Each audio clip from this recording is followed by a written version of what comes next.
What is up, guys? We are back with another episode of Armbars and Suplexes. I am one of your co-hosts, Alec Miller. You can catch me on Twitter. Dang it, I always do it. Oh, Alec Miller 423 right there. Hit me up there. We can talk all things sports, geek, all whatever. I don't really care. I'm here with my co-host Jesus. What is going on, man? What's going on, man? You can catch me right there at the real Jesus, and that's spelled Jeezus. You can catch me on Twitter as well, talking my nonsense, my chicanery about sports and everything that has to do with Houston too. For everybody that wants to smoke, they can come get it because apparently it's open season on the Astros or something. But whatever, man. We'll move on. I don't know if I've told you, but I'm actually going to be getting a big old Astros tattoo on my forearm just because of what happened. Nice, man. Nice respect. I'm petty as hell. I'm loving everything that's being said, but then at the same and also, just so we can go ahead and get started, Correa, you are a Astro for life, dude. I wanted him traded so bad last year, man. Same. Not anymore. All those stupid injuries and all that nonsense, but now, I mean, he came with the smoke, he came for the smoke, and now he's getting it because. I don't know. And the thing, too, is everybody keeps saying there's no new news. Everybody knows what happened. It's just reactions to reactions to reactions. And it's just getting annoying at this point. But, yeah, man, Correa finally stood up and said, enough. Don't talk unless you know the facts. Here are the facts. They already released the facts.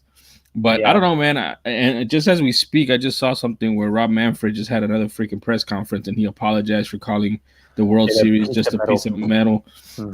So, I don't know, man. I don't think it's done. I mean, I don't know if Manfred tries to do something and bend to the pressure of all these little kids in the majors, Aaron Judge and what's that other guy's name, Mustakis or whatever. I didn't even know who the hell that was, honestly.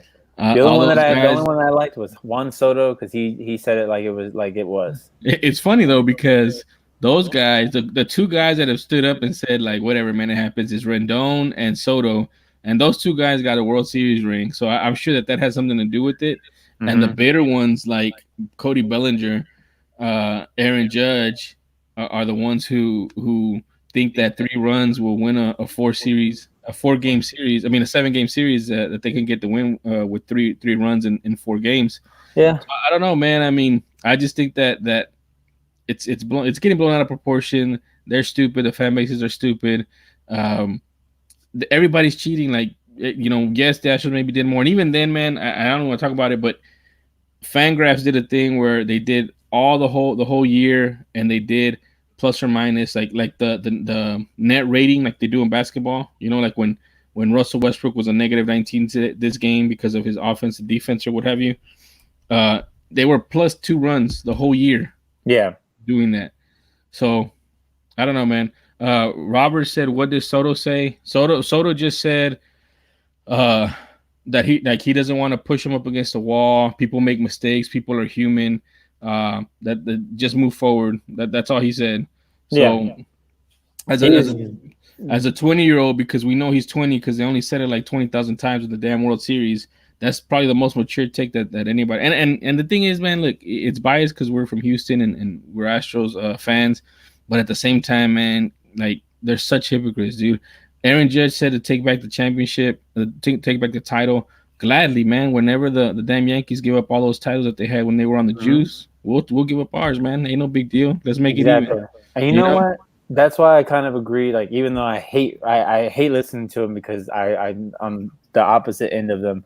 But on First Take, even what's his name? Even Max Kellerman was saying like, hey, like. Because they're starting to say like, oh, it's not the same because it's an individual. It's still cheating though. It was cheating on both sides. The steroids were cheating. Because they're saying like, oh, you can't punish the entire team for like an individual. Well, you can't punish an entire team because of the leadership. The leadership are the ones that implemented all this stuff, all the cheating stuff, the sign stealing. What are the players are basically helpless. They kind of just got to do whatever they like even Altuve, who Correa said didn't partake. But they still were banging on trash cans or doing whatever while he was at bat, and he was pissed off about it. But he can't stop it because he's not the leadership. Hey man, and on the real too, man, I gotta give it up to my boy Reddick, man.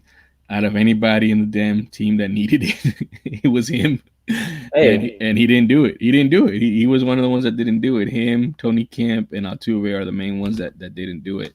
Yeah. but you're right, man. I mean, I don't know. It's just I don't know, man. It's a sour taste for baseball, and I think in the grand scheme of things, as far as sports goes, and Houston sports for that matter too, you look at where the Texans are. You know, they suck. Bill O'Brien, we hate him. You know, whatever. We're stuck with that. Rockets, small ball experiment. Are they gonna win? Are they not gonna win? The No. chances are low. Yeah, you know what I mean. I do like Uh, what in terms of the Rockets though. I do like that people were pointing out like basically it's just they realize that the deck is stacked against us. We weren't gonna be yeah, able to do it, so yeah. just do whatever we can. Let's try and win this year, Sure. and whatever we can't, it's gonna get reset next year anyway. So Exactly. It's gonna get reset next year, which means a new head coach, who knows if the same team, whatever. So yeah, and then now in the Astros, no picks for 2 years, basically first and second round picks. They fire our GM, fire our coach, and we still got a good team, but you know how hard it is to win in baseball. it set our system back a couple years. Yeah, so now that kind of leaves the door open for the XFL. You know, I mean, I hate to say it, 2-0, 2-0, baby. 2-0, top of the EJ rankings, Walker killing it. with that sidearm throw. I mean, it's just a lot of stuff, man. Like that is happening in Houston that is allowing the XFL to kind of creep in, and I mean, baseball, dude. I don't think I've ever felt this way about baseball since I didn't even care about the steroids, man. I love the juice balls, man, and all the 70 home runs. I love that stuff, man. But afterwards, when they were lying, like when A-Rod lied and then he did it again, and then the cover up and Ryan Braun and all those guys that were doing it and then signing these huge deals, that kind of left a sour taste in my mouth. But I still watched it because I love the game.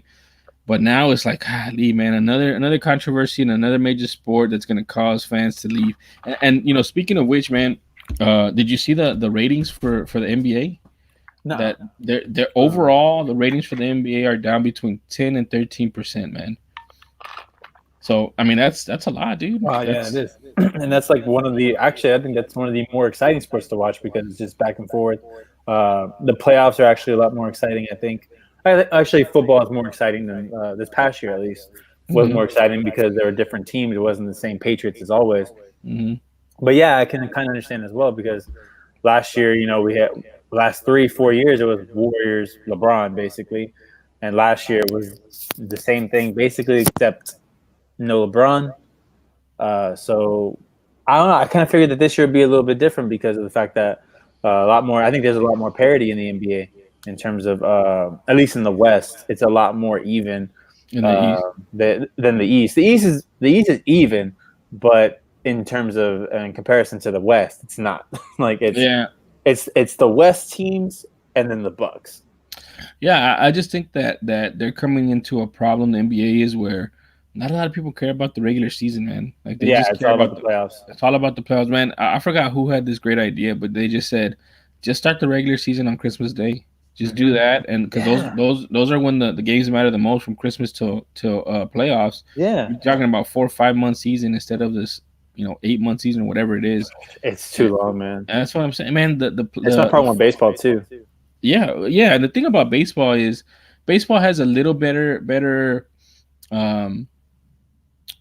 I guess, season in my opinion, just because you have different series. Like it's a whole series versus one game, and the back to backs and basketball and stuff like that, and the phoning it in and the resting the stars and all that stuff. And you don't really get that in baseball. And then also they don't play every team for the most part. There's some teams that they don't play, so that kind of leaves a little bit of excitement, I guess. But I don't feel the same way with baseball that I do with basketball. I feel like basketball is just, and some of those guys suck. They're rebuilding. I don't want to see them play. Yeah. And I don't know. The other thing too, speaking of basketball, did you watch the I did not, man. I wish I did though, because I heard it was exciting. I didn't get to watch it live. I watched a little bit afterwards, and I watched all the highlights pretty much. That was an interesting way to do it. But it's still, I mean, I don't know. It's still the All-Star game. I guess they have to replicate, in my opinion, how they did the fourth quarter for the first 3 quarters too. But then like a set number to go to every quarter, like basically an exhibition, but 4 quarters of exhibition. Yeah, and Robert said it was an entertaining All-Star game. I think it was entertaining in the fourth quarter. That's what I heard. For the most part. But the first 3 were kind of like, I think, the same or maybe a little bit better than what we've been used to. But man, and I was talking to my friend Rob about this. How Giannis was just crapping all over Harden and saying we basically just whoever Harden was guarding and we threw the ball. We threw the defense though, baby. And I was telling him that's actually the dumbest thing he could have done, and he probably bought into the narrative because Harden is one of the best low post defenders in the league, and it showed out that way. He had a phantom foul call, and then I think he got a steal, and then the other one was just a pass out or a turnover or something. I don't even remember. I don't know. But I am excited about next year's All-Star game because this man will be picking teams against LeBron next year. So I'm excited. You're a KD fan, man? I do like KD a lot. I like KD a lot. I hate KD, man. KD used to be my favorite player, dude. He used to be until he went to the Warriors? No, not even that. Until he became soft, man. And he became soft and he started having burner accounts like a little punk. You cannot defend that. I will not. I will never, and I will never will. I never will. I wish what he would do is instead of having burner accounts, say what he's saying on the burner accounts on his own account because I think that'd be so much more interesting. But I like the man's game because the man is. I think he's one of the best in the league. He's one of the best in the league. He probably passed up LeBron for a season or two before he got hurt. Okay, hold on. As the best player in the league. When he was on the Thunder, was he the best in the league? No, right? No. So why, when he goes to a team that already won a championship, that has 3 All-Stars and 3 potential Hall of Famers, now he's considered the best in the league? And pundits will say, "Oh well, look what he was doing on there. He was the go-to guy, and blah blah blah. He scored so many points." Man, do you know how much easier the game gets when they can't double you and they have to have somebody on Steph Curry and somebody on Klay Thompson and somebody on Draymond Green? It makes the game so easy one-on-one when you're 7 feet tall and you can shoot over everybody. But you're gonna God damn it! Like that. All right, you're literally trying to argue that KD's not one of the best talents in the league right now just because he went to the Warriors and his game got a little bit better. Yeah, I want to see. His game got a little bit better. His game got a little bit better because he got to play one-on-one basketball and he got to show what he could do this year. That's what I'm so. I can't wait for next year to see what he does over there in Brooklyn because I think that was the best thing he could do. Okay, let's play this experiment real quick. What would happen if instead of KD going to the Warriors, you switch out him and James Harden? What would have happened? Yeah, on the Warriors. ISO ball, you cannot double him. You absolutely can't double him. What would have happened? How many points would James Harden have scored? How many points would he have scored? How many assists would he have scored? How many non-controversies would there have been because he wouldn't have been playing defense at all because he has Draymond Green there? He would have been the best player on the planet. He would have, is Harden better than LeBron all of a sudden? That's what they would have been talking about. But instead, he was top 2 before he even went to the Warriors. Are you serious right now? Who? Kevin Durant? Kevin Durant was top 3, top 2 before he even went to the Warriors. So what you're saying top three. And they were saying Steph never won a championship. And Steph was only choked in the playoffs. In terms of talent, are you joking?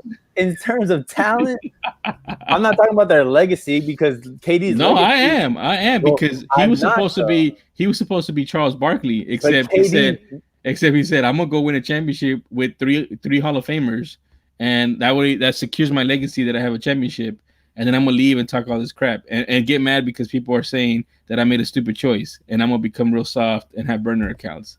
Look, dude. I'm not talking about his legacy, though. I'm talking about his talent. Literally, that's all I've been talking about. You can't talk about his talent without his legacy. You can't talk. No, you can't. You can talk about talent without legacy.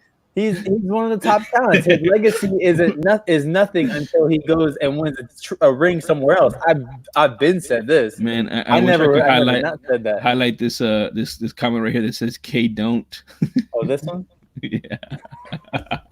I like KD, man. Like I'm not worried about his legacy because that's on him because he's not even my favorite player in the league. Like I like KD.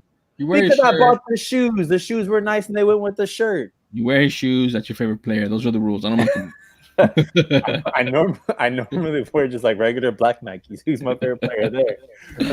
Anybody that doesn't have a signature shoe, you can I'm not a shoe guy, honestly.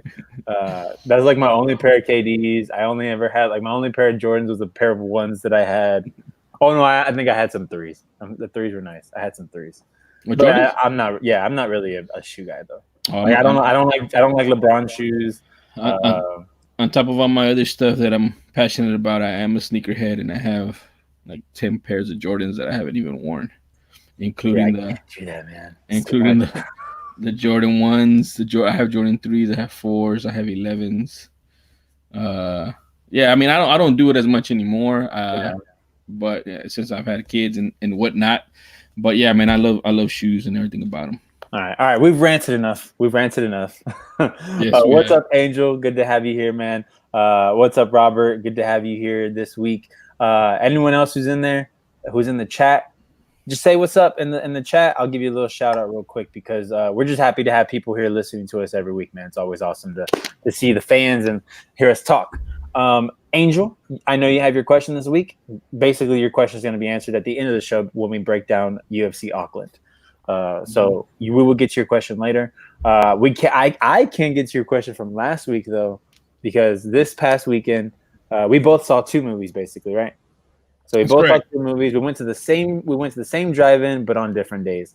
So we went to the Showboat Drive-In. I took my girl. You took your family. The showing that I saw was the Bad Boys for Life / Birds of Prey showing. And I will say I enjoyed it, even though I fell asleep a little bit in Birds of Prey, but it's not because I didn't like the movie. It's because of the fact that it was around 11 o'clock, and that's normally my bedtime.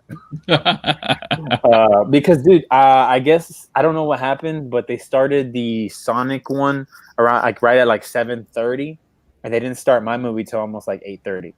Well, they do that to offset the people going to the concession stand because they only got one concession stand. Yeah.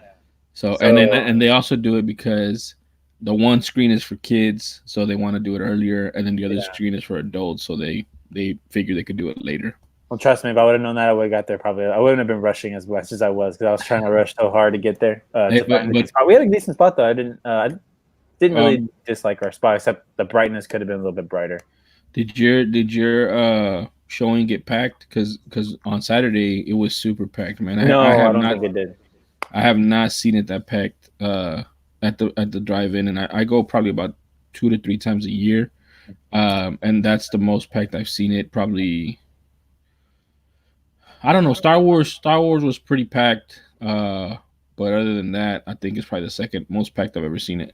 No, I think going on Valentine's Day might have been to our advantage. Everyone else is probably out, having a romantic dinner and stuff. Normally, that's what me and her would do. That's what me and my girl would do, or we'll stay home and have and order dinner and stay in. But decided to do something a little different. We've always talked about going to the drive-in. Finally did it, and I enjoyed it. Had a good time.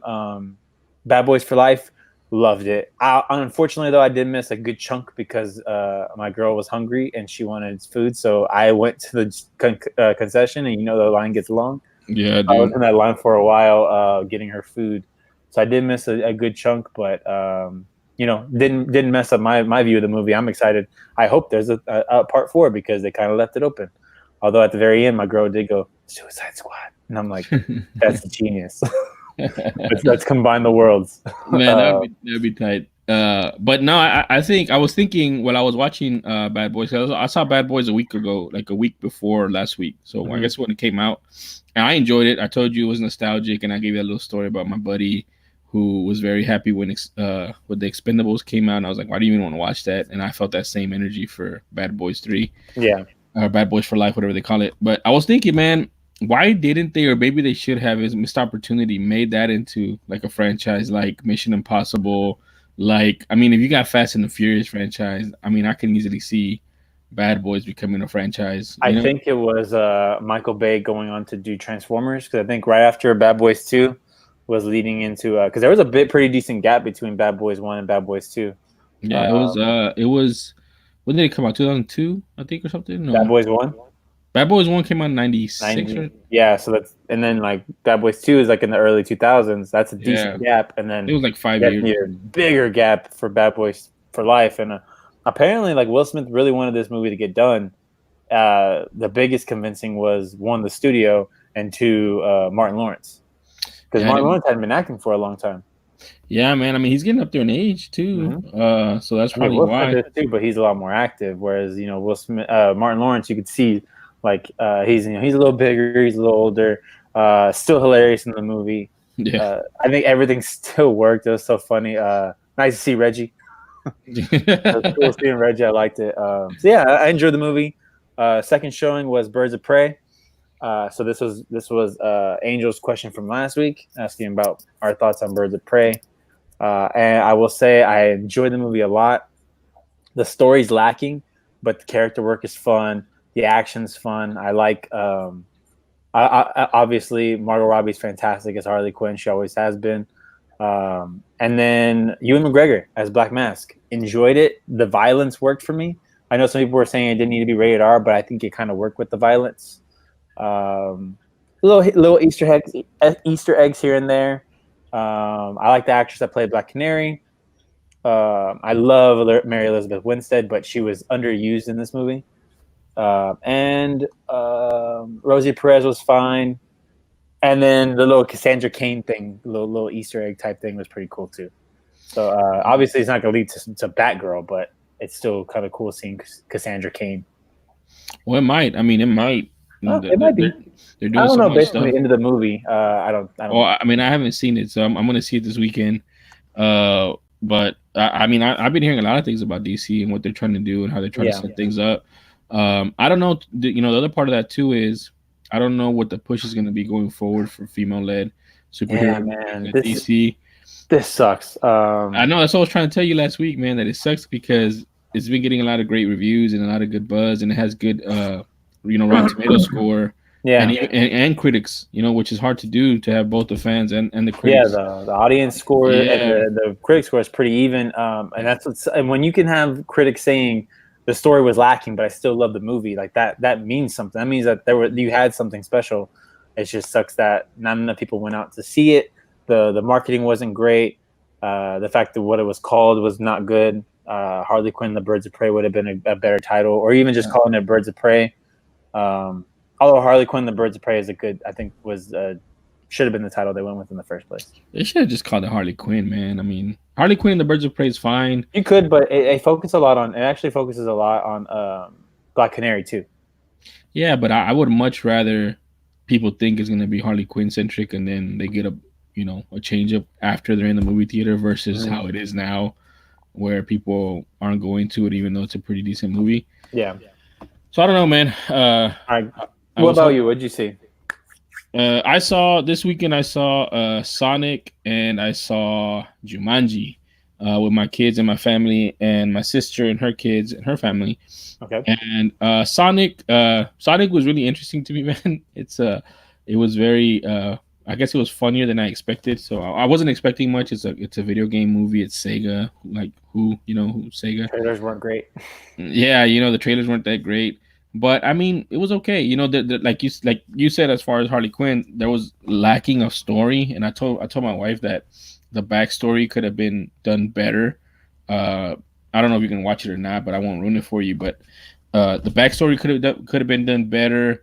The middle of it was okay, but I think the CG was kind of cool, and it's just interesting because how they had a redo basically Sonic from his eyes because people were in an uproar when the first trailer came out. This movie was originally supposed to come out in November of last year, and they pushed it back until February because they went back and they had to redo all the Sonic scenes. And you could see, if you pay attention, some little issues here and there with it, like where they're looking at, where they're not looking at him, or I don't know what they had to do. But other than that, I mean, it was fine. I mean, it's fine. The kids enjoyed it. There was some nostalgia on there. Some nostalgia that actually was like, oh, that's really cool. And some of it was like, why didn't they do this? Or they could have done that, or they missed, Yeah, I think I saw the end credit scene. Yeah. When I went to the concessions. Yeah. This is a cool little scene. I was cool. Yeah, that was like a nostalgic piece of it. Yeah. I wish I would have done that sooner. That would have been better. But he showed up at the end of the movie or something. Yeah, man. But whatever. Yeah. And then Jumanji was actually also fine. I also think too, like, I feel like Jumanji is just a fun movie. I love the first one with Robin Williams. The second one when it came out was really cool too, like something different, interesting. Also, I mean, it's The Rock and Kevin Hart, so they carry the movie pretty much. Mhm. They carried this movie as well. And they do a really good job of switching up their acting to kind of portray the different people who they're supposed to be the avatar for or whatever. Yeah. But it's difficult. Like I feel like after this movie, you can't go anywhere with it, because they already done everything you can do with that. Where, some people that don't know about Jumanji find it, you know what I mean, and then the second one they'll go back in there. So Mhm. what's the third one? You can't really do anything besides somebody else that doesn't know about it finds it, and Yeah. then it's the same story. Like, oh, okay, they're in this place. They have to figure out what it is. They figure out that they can die if they lose too many lives, and then they figure out that they have these powers. Like what else can you do? Because it's an interesting, concept, and Mhm. it could probably be expanded, but I just don't know how. I feel like they kind of run at the end of the rope on that one. Yeah, that's one that I haven't seen the second Jumanji. I love the first Jumanji. It's one of those nostalgia movies. Like when you go back and watch it, you're like this CGI is really bad. But Robin Williams is great in it, and Mhm. you get a little young Kirsten Dunst. But it's a good movie and something I always go back to. When I'm feeling nostalgic. And then I just haven't seen and not because I don't want to. I just haven't seen the new ones. I've actually wanted to see the new ones. I just haven't gone to watch them yet. So hopefully soon though. Yeah, they're all right, man. I mean, they're nothing to phone home about or anything, but they're fun movies. Mhm. Both of them are the first. I mean, the sequel and then this third one. They're not bad. It just also goes to another thing of now that I'm thinking about it. Like what we said about Harley Quinn, which is kind of original, even though it does have from comics and Suicide Squad, Yeah. and then Sonic, which is from a video game, versus the ones that are sequels or trilogies, which is Bad Boys and Jumanji. Mhm. They're just okay. Bad Boys is probably the best one out of the three, and that's because it's been so long, between when it came out and the actors and I don't know, they just have a better formula, I guess. Yeah. But it doesn't bode well that we keep getting, retreads, I guess, and that they're just fine. They're not great. Yeah. That's why like when you get movies that are retreads and they are great, there's always like something little something you can pick out. You kind of hold on to those because there's so many damn movies made nowadays. It's so hard to come up with something original. So when you do get something original, people hold on to it and they tout it and it's always brought up. I think that's why Get Out did so well because it was A Quiet Place. a quiet place, completely original ideas that that lasted. It made people were talking about a Quiet Place even up to last season. There were people that wanted it to be nominated for Best Picture. I understand why it wasn't because it's a horror movie and those don't really get there. But when Get Out came out in February, nominated for an Oscar. Let me see. There was one this past year that came out early and last. I forgot what it was. So when you do something original, you hold on to it. Wasn't it Joker that came out Oh, no, early? Joker came out in November. November. There was something this past year that came out really early. I guess I can't. I'm just slipping on it right now. But like when something original comes out, you got to hold on to it it stays in our minds because of the fact that it is original. So you got to kind of go to things like where knowing like, man, it's not gonna be original. You just kind of got to enjoy it for what it is if you can, if it's a good movie, and then you might get surprised. Yeah, and then looking forward to I guess the next few weeks. What do we have coming out? I think we have Onward, which is Disney, which I got to take Onward's tickets coming out to. soon. Hold on, I'm about to look that up. Isn't Wonder Woman coming out sometime soon too? Let me see. Quiet Yeah, Place. I think it's in March. A Quiet Place 2 is in March as well. I don't think there's anything else in February that's noteworthy. I'm pulling up the release schedule. Nothing this weekend. This weekend's Call of the Wild. Next weekend, Invisible Man, which I'm interested in. And then the next big one is Pixar's Onward. So that's gonna be I think it's gonna be good. I'm excited for Onward. I'm actually excited for Invisible Man because I've heard good things about it. Oh yeah, man! I'm actually excited for that one too. That's Blumhouse as well. Yeah, and so that's a smaller smaller like project. They didn't put a bunch of money into it like they were gonna do before when they had gotten Johnny Depp to play the Invisible Man and with the Universal Monsters universe. So luckily Blumhouse was like, no, let's not do that. Let's just go small, simple. And all the trailer, I've loved every single trailer that's come out for this movie. Yeah, well, Blumhouse, I mean, that's what they're known for, man. They put in the least amount of money into their production and they get the most out of it. Whether it's good or not. Yeah, I mean, that's what they do, man. They just what did he call it? I listened to a bunch of Jason Blum's interviews, and he's like, I think he says he wants to put a lot of pokers in the fire. Mm-hmm. So he'll bet with a lot of different movies, and he says a lot of them don't hit, but the ones that do hit, they hit. Yeah, they make their money back plus more. So I mean, he has a very smart tactic on how to make money with low budget films, including Get Out. I think he did. What other ones has he done recently that are? He does some really good ones recently. Hold on, I'll go ahead and pull it out. The one that comes to mind for me is Happy Death Day. That was good. Hold on, I'm pulling them up right now. So he did The Purge, The Purges, Unfriended, Insidious. So yeah, he's done a lot. You know, The Insidious, Paranormal Activity. It says he did Ma last year. He did Ma last year. Ma, Happy Death Day to You, Glass. Upgrade in 2018. That was underappreciated. That's what I need to see. Yeah, and Halloween also. Oh, he did Split. That's the one I'm thinking about. Split, yeah, there you go. Split, Glass, Get Out, Happy Death Day, the most recent Halloween, all the Purges. So yeah, I mean they put in very little amount of money as they can and get big returns. So it's an extremely smart business model. That's really the horror movie business model too. Like, well, they were the ones who made the crap load of money off of Paranormal Activity. Yeah, because the first three are good, and then they just kind of go to shit. Yeah, but Paranormal Activity was made for $15,000 and grossed over $193 million. Because that first one's so good. I still love I love the first three. I really do. I'll defend those. People can shit on them all day long. I will defend those to the death. Dude, I know my friend Robert. I mean, he camps out to see the Paranormal Activities. Man, he loves those movies. I bet he does. It sounds like you're being sarcastic. No, I'm not. No, I'm not. Oh, okay, cool. No, he loves horror movies, dude. Sweet. That's my jam too. All right, man. So we're gonna go ahead and take a quick break right here, and when we get back, we're gonna be talking about UFC, WWE NXT Takeover Portland, and then next week's card. So when we get back, we'll be talking about that. So don't go anywhere. Right back. All right. Go ahead and leave a note about 3250.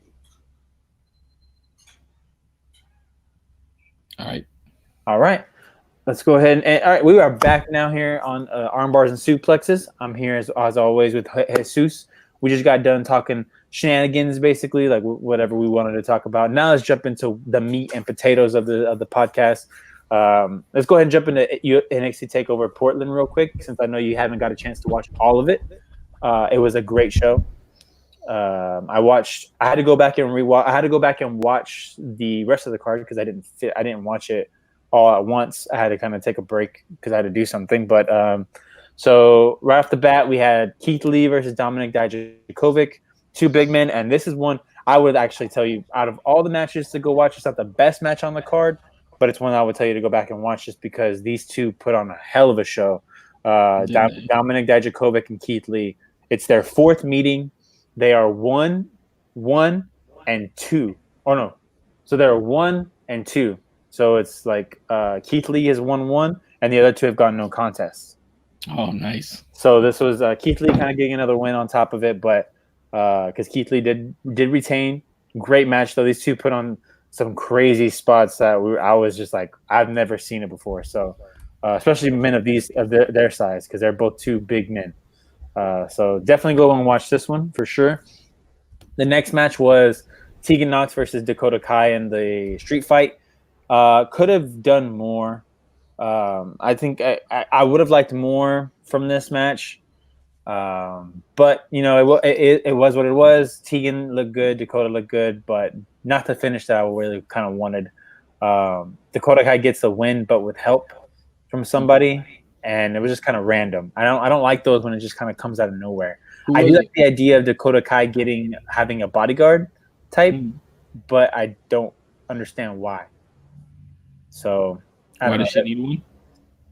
I'm okay with her needing one because she's not as big, you know. She's not as big, not as powerful. She's more of she could be the like slimy heel, you know, like getting away with wins type thing, you know, like Edge used to do. Edge used to kind of just like escape with wins. Like a little weasel. Yeah, exactly. Like that's the kind of heel that Dakota Kai could be, because she's small. She's smaller than the others, even though Edge was not small. No, But, big dude. but you know, he was able to pull off that slimy weasel type character very well, and I think Dakota Kai could do that because she's not as strong. You know, Shayna Baszler is the badass heel. She's the I'm gonna smack you in the face and ain't nothing you're gonna do about it type heel. Bianca Belair, the same thing, the cocky type heel because she's so strong, so athletic. Whereas Dakota Kai is just like she's ruthless right now. She's a ruthless heel. And sometimes you need you can have someone kind of do your ruthless stuff for you. Like where you're just like having them beat up on someone and you don't care. So I'm okay with it. I want to see where it goes. I'm not going to judge it until I see where it goes. I'll be quick to call it out though if it doesn't go anywhere good. All right, next match is the one you watched, Johnny Gargano versus Finn Balor. I'm gonna hear your thoughts on this match. So man, when I started watching that match, it had already started, and Gargano was I guess dominating, you know, for the most part at that point. And then Finn Balor came back, and they were outside. I like how they were going in and out of the ring and kind of getting everything involved, and you know, having the ref kind of call them out and put them back in. And some of the moves that they were pulling off were exciting to me. Like when I saw him, I was like, oh crap, he's gonna go for that, you know. And then drop kick off the table, off of the apron, and then they went off of the apron too, where he fell off, and I was like, holy crap, that's pretty cool. And then I don't know, man, I just enjoyed the match. I thought it was pretty even for the most part, but then I didn't get to watch the ending of it. Okay, you didn't. No, but what I did see too is man, the crowd was really into it at that point too, man. Yeah. How many fights was it into? Like that was the third fight you said? That was the third match, yeah. They were really into it, man. I felt like it was kind of at a high, and I was like, where are they gonna go from here? Because they're really into this match. Yeah, you know. I think Dakota Kai and Tegan was able to kind of cool down Keith Lee and Dominik Dijakovic in order to get to this match. So yeah, I think this match was probably one of the more pop matches until you get to the tag match, the tag team match with the Broserweights and Undisputed Era. The Broserweights, yes. You know, I need to go and watch that one too because I wanted to watch that one after we had talked about it last week. Dude, I didn't even talk about it. Well, we didn't need to because it was NXT. They had the funniest segments, Pete Dunne and Matt Riddle. So I just want to talk about it real quick because there's a segment where they're trying to find a way to get their big trophy for the Dusty Rhodes Classic and get it to Portland because it can't go on the plane. So Pete Dunne's like, "How are we gonna do this?" And Matt Riddle's like, "Bro, I got this." He's like, "Road trip," and so they get a Corvette. They have the thing in the sticking out of the top or something, freaking tall, so it's sticking out. They're driving. At one point, like Matt Riddle's kind of sleeping. It's in the middle of the night, and Pete Dunne's driving on the wrong side of the road because he's from the UK. And Matt Riddle's like, because they almost have a head-on collision, and Matt Riddle's like, "Bro, you have to drive on the right side of the road, man. The right side." And he's like, "We're not." He always goes does a little English accent, and Pete Dunne's like, "Can you stop that?" So he's like, "We're not in Cherry London, all right?" And he's like, "I'm not even from London," because Pete Dunne's he's like, "It doesn't matter." Like here, he's like, just be careful, drive on this side, dude. And then all of a sudden the cops show up, and you know how the fake Matt cops. Riddle's because Matt Riddle's a pothead. He doesn't so paranoid. Oh, calm down. I'll do all the talking, and then it cuts, and the car's getting towed.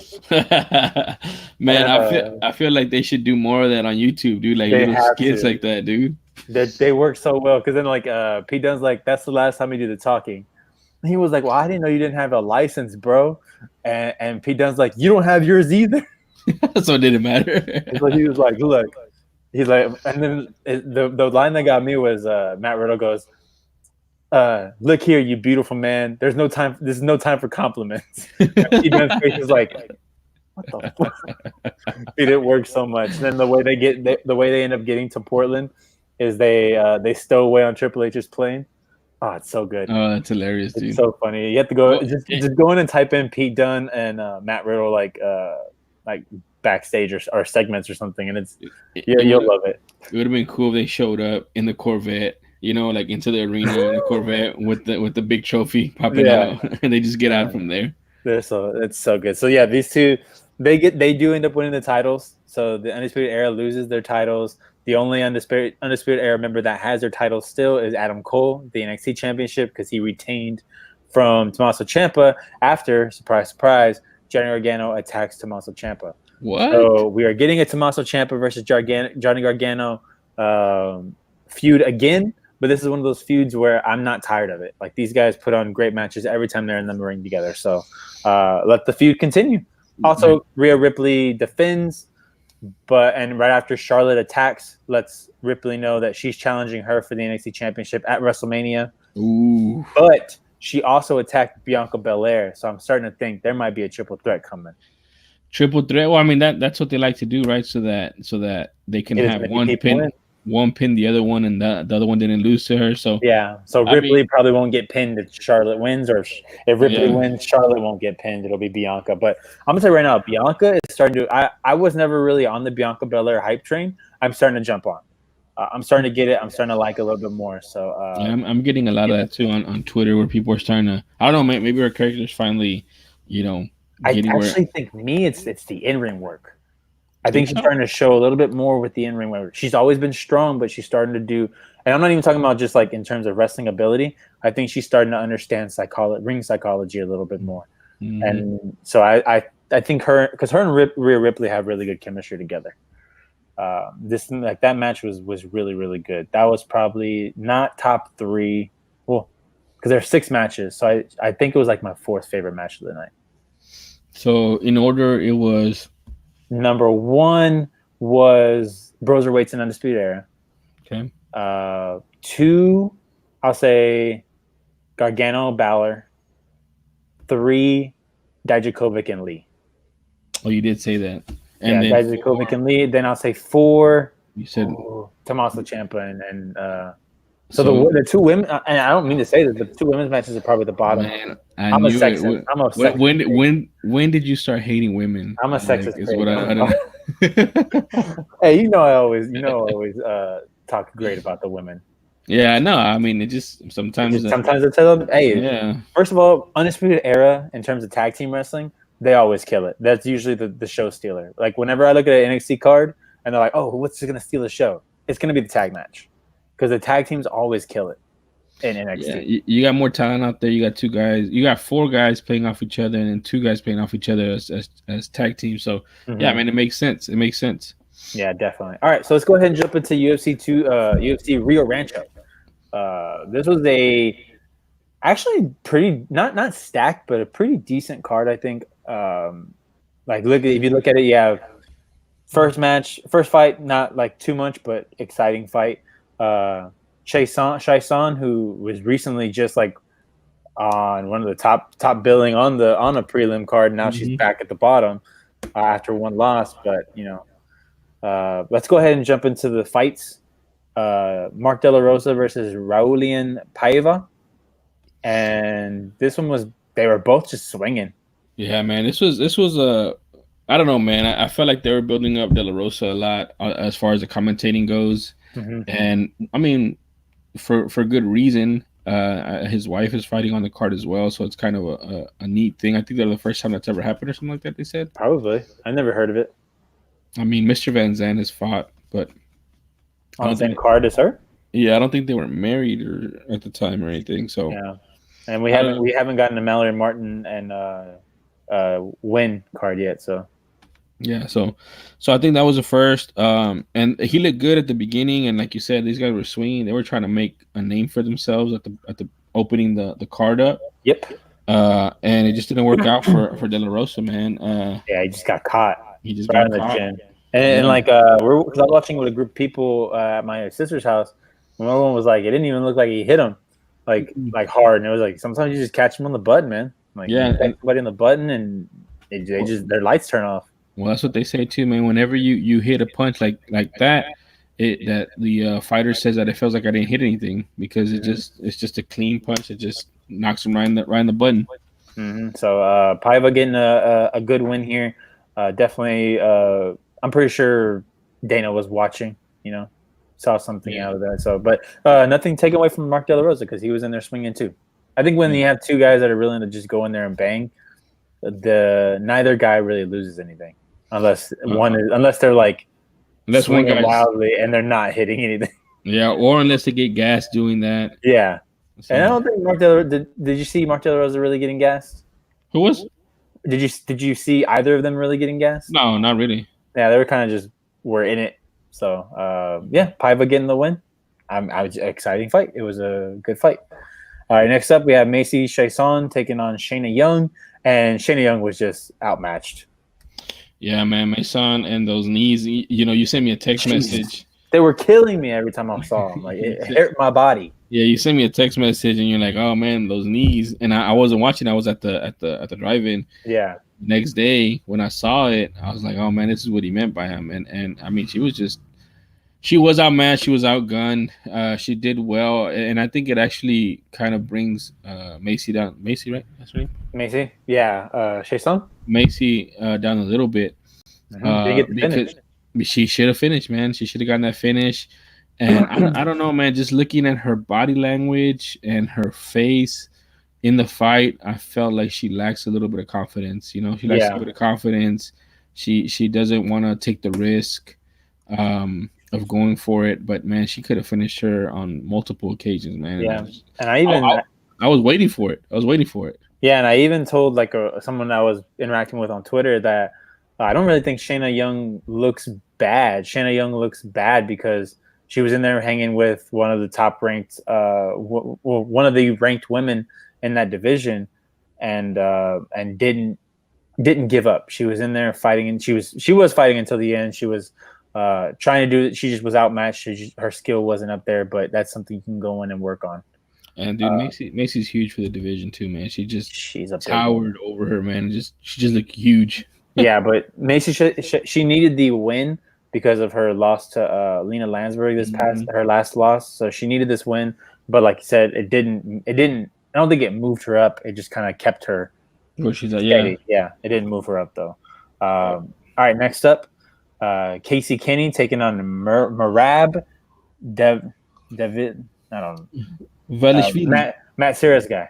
Dvalishvili. There you go. Matt Serra's guy. That's what I'm going to call him because you heard him in the corner. You can call him Machine.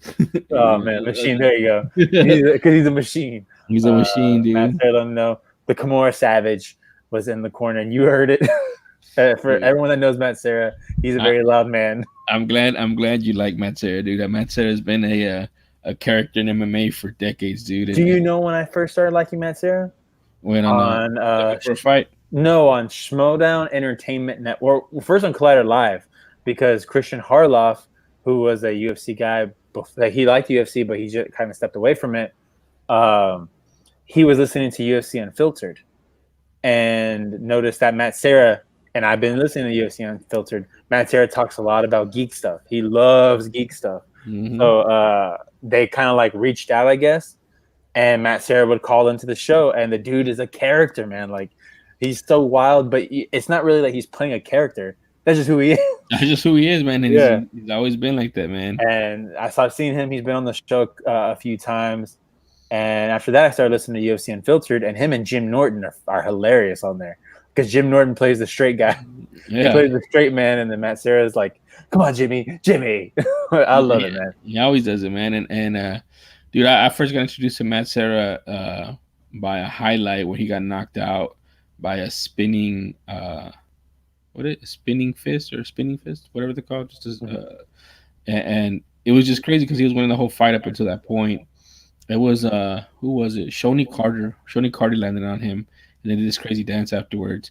And I started just watching him after that, and then he beat GSP here in Houston. Yeah. He was on the Ultimate Fighter, and he was that's where his true character came out of himself.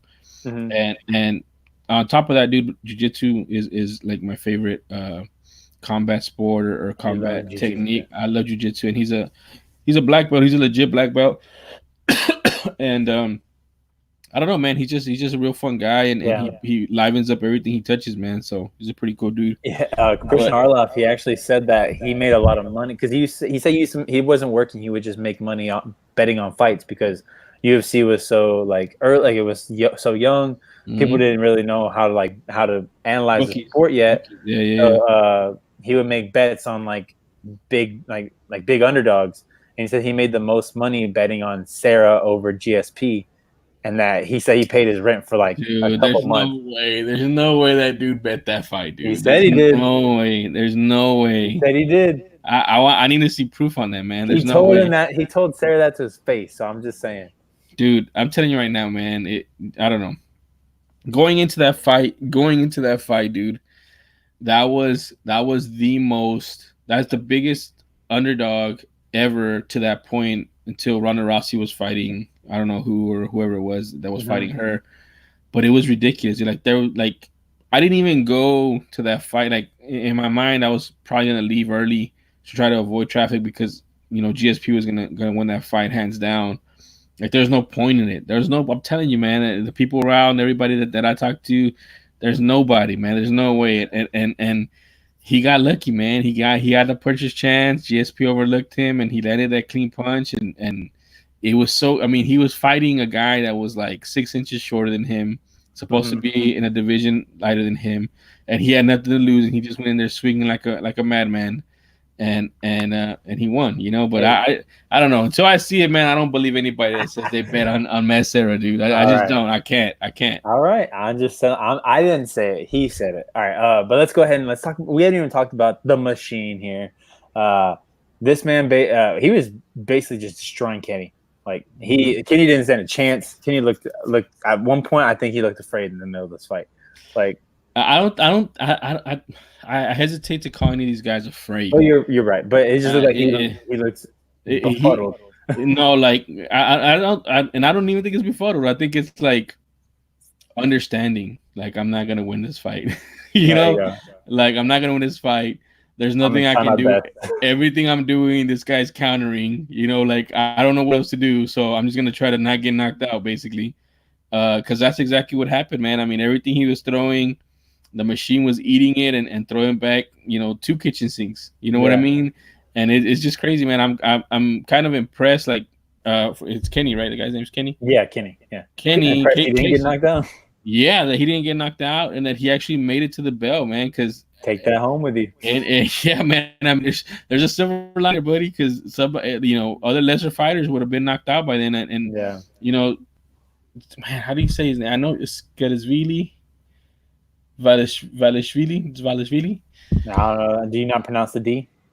I think you do. I don't know. No, because the way I remember it is Scala, like a T to Scalisvili, but I don't know. It doesn't look that way. But either way, that guy has a lot of. I mean, he's what? When is he? I don't even know. Was this because I've never heard of this man. Well, he's fought before, man, and he's done the same thing before. Let me see who he's done it to, man. But I think he's been hurt. He's 9-4. Most recent win was Katona. He beat Brad Katona, and I don't know if you know this, but Brad Katona just got cut. He has 2 losses in a row. That was his last loss, and Brad Katona's a big one to get cut because he's an Ultimate Fighter winner. Okay, and they never cut those guys, so that tells me that either he was very hard to negotiate with, and he didn't want to accept fights, or 2, they just didn't see anything in him, and they said, you know what, we're just going to cut our losses right now because I think they got to pay him that guaranteed money. Yeah, his last loss was against Ricky Simon or Simone. I don't know how they say Simone. It's Simone. So Ricky Simone, it was Zvalishvili's last loss, and that was in 2018. So he's on a 3-fight win streak now. It's pretty good. Yeah, the only thing is, like I mentioned, he's been hurt because he's only been fighting once a year. He Yeah, fought once in 2018, once in 2019, and now he's he fought fought once in twice in 20. 2018 because Oh yeah, yeah, yeah. he In lost to April, Owen, April then and Beware. September. Yeah, yeah, yeah, yeah. But He then yeah, lost. like 2019 fought once, especially in this time where there's fights every weekend. It is kind of a big deal if you are only fighting once a year. It looks weird unless you're a champion. And even then, like the champions really haven't been fighting only once a year. I think the only one that fought once. No, shit. Who was the only fighter that fought once last year? Khabib, Usman. Usman. Yeah, Khabib, Usman were the only two fighters that fought. Oh no, because Usman won the belt in 2019, and then at the very end in December, Oh yeah, yeah. defended against Covington. So I think the only one was Khabib that I can think of because, and that was Khabib was suspended most of the time, Yeah, and because also he got, going through Ramadan. yeah, it was just bad timing for Khabib. Yeah, so I mean, when you're only fighting once a year and you have even champs that are fighting multiple times a year, it's not going to get you fights. So, he's fighting early this year. Maybe he'll get one more in. I hope so. Yeah, I mean, I want to see more of him, man. He's a fun fighter, man. Yeah, he was in there banging with him and looked dominant. So I would like to see what he can do also. And All then right, and then a byproduct of him fighting is we get more Matt Serra. more Matt Serra. I want all of Matt Serra's guys on every card. I don't know how many guys he has. All right, let's go ahead and go to the light heavyweight bout. Devin Clark, Daquan Townsend. Daquan Townsend just couldn't keep Devin Clark off of him. Yeah, I mean, you could tell the difference in wrestling here, man, and just the wrestling defense. And I was thinking Townsend was maybe a up and comer and can work on his wrestling, but he's 21-11 now, so he's 32 fights in, and his wrestling defense looked very rudimentary. Yeah, and he hasn't figured it out by now. And the thing is, this guy Devin Clark, he's not a great wrestler. I mean, he's not a great wrestler. He's just very persistent and knows kind of how to get you down. He doesn't even really have a wrestler's body. Like he looks like he's gonna stand with you. Yeah, exactly. And I guarantee he probably normally would, but when he saw Townsend and how fast he was and how much power he has, because I think he buzzed him a couple times. Yeah, right before, because they were standing, and then Cormier was like, "Why isn't he wrestling?" Yeah, then he started wrestling them, and after that, it was game over, and he just wrestled them for the 3 rounds. Yeah. So yeah, man. I mean, I want to see more of Devin Clark. He's obviously the guy coming up. He's now he's 11-4, and Townsend. I mean, I'm sorry, but if you don't got wrestling MMA, man, that's what they're gonna do to you. You might get a lucky punch here and there before on a shoot or something, but other than that, if you can't land it, you're gonna get wrestled for 3 rounds. And Joe Rogan constantly says that if you want to be an MMA fighter, probably the best base to have is wrestling, just because everyone if you can't stop someone from wrestling you, then everything else is kind of nullified. Yeah, it's kind of nullified. Like if you can't stop somebody from putting you on the ground, the fight's gonna end up on the ground, and that's it, and that's game over. Especially with the way judging is right now, if you're on your back for the majority of the fight, you're losing. Yeah. All right, let's go ahead. These are the ones that I have not seen that I will go back and see, but not talk about here because we won't. We'll move on to the next one. But so tell me about Jim Miller and Scott Holtzman. So Jim Miller and Scott Holtzman for the first, I want to say 2.5 to 3 minutes of the fight, it was a pretty even fight. That their speed was kind of the same and their power was kind of the same. And Jim Miller, Jim Miller is an older guy. He's been around the game a long time. He just won, like you mentioned, in our pre-show. He beat Clay Guida. Yeah. So he's coming off that win. He wanted this other win. This would have been a big win for him. And he buzzed Holtzman twice. He got him with good shots, and there was a little ray of hope, a little ray of sunshine. And then I guess Holtzman, figured out, hey, I'm the up and comer. I'm fresher. I haven't been in as many battles as him. I should be winning this fight. And he turned it on. And after that, he was just winning the exchanges and beating him up and walking him down and walking through his punches. And for the rest of the fight, I mean, that's what he did. He beat him up. And the silver lining in this fight is that, Miller didn't get knocked out. But Holtzman looked really good after the first, 2-3 minutes. But he probably should have gotten the finish. But still, it was a pretty dominant win.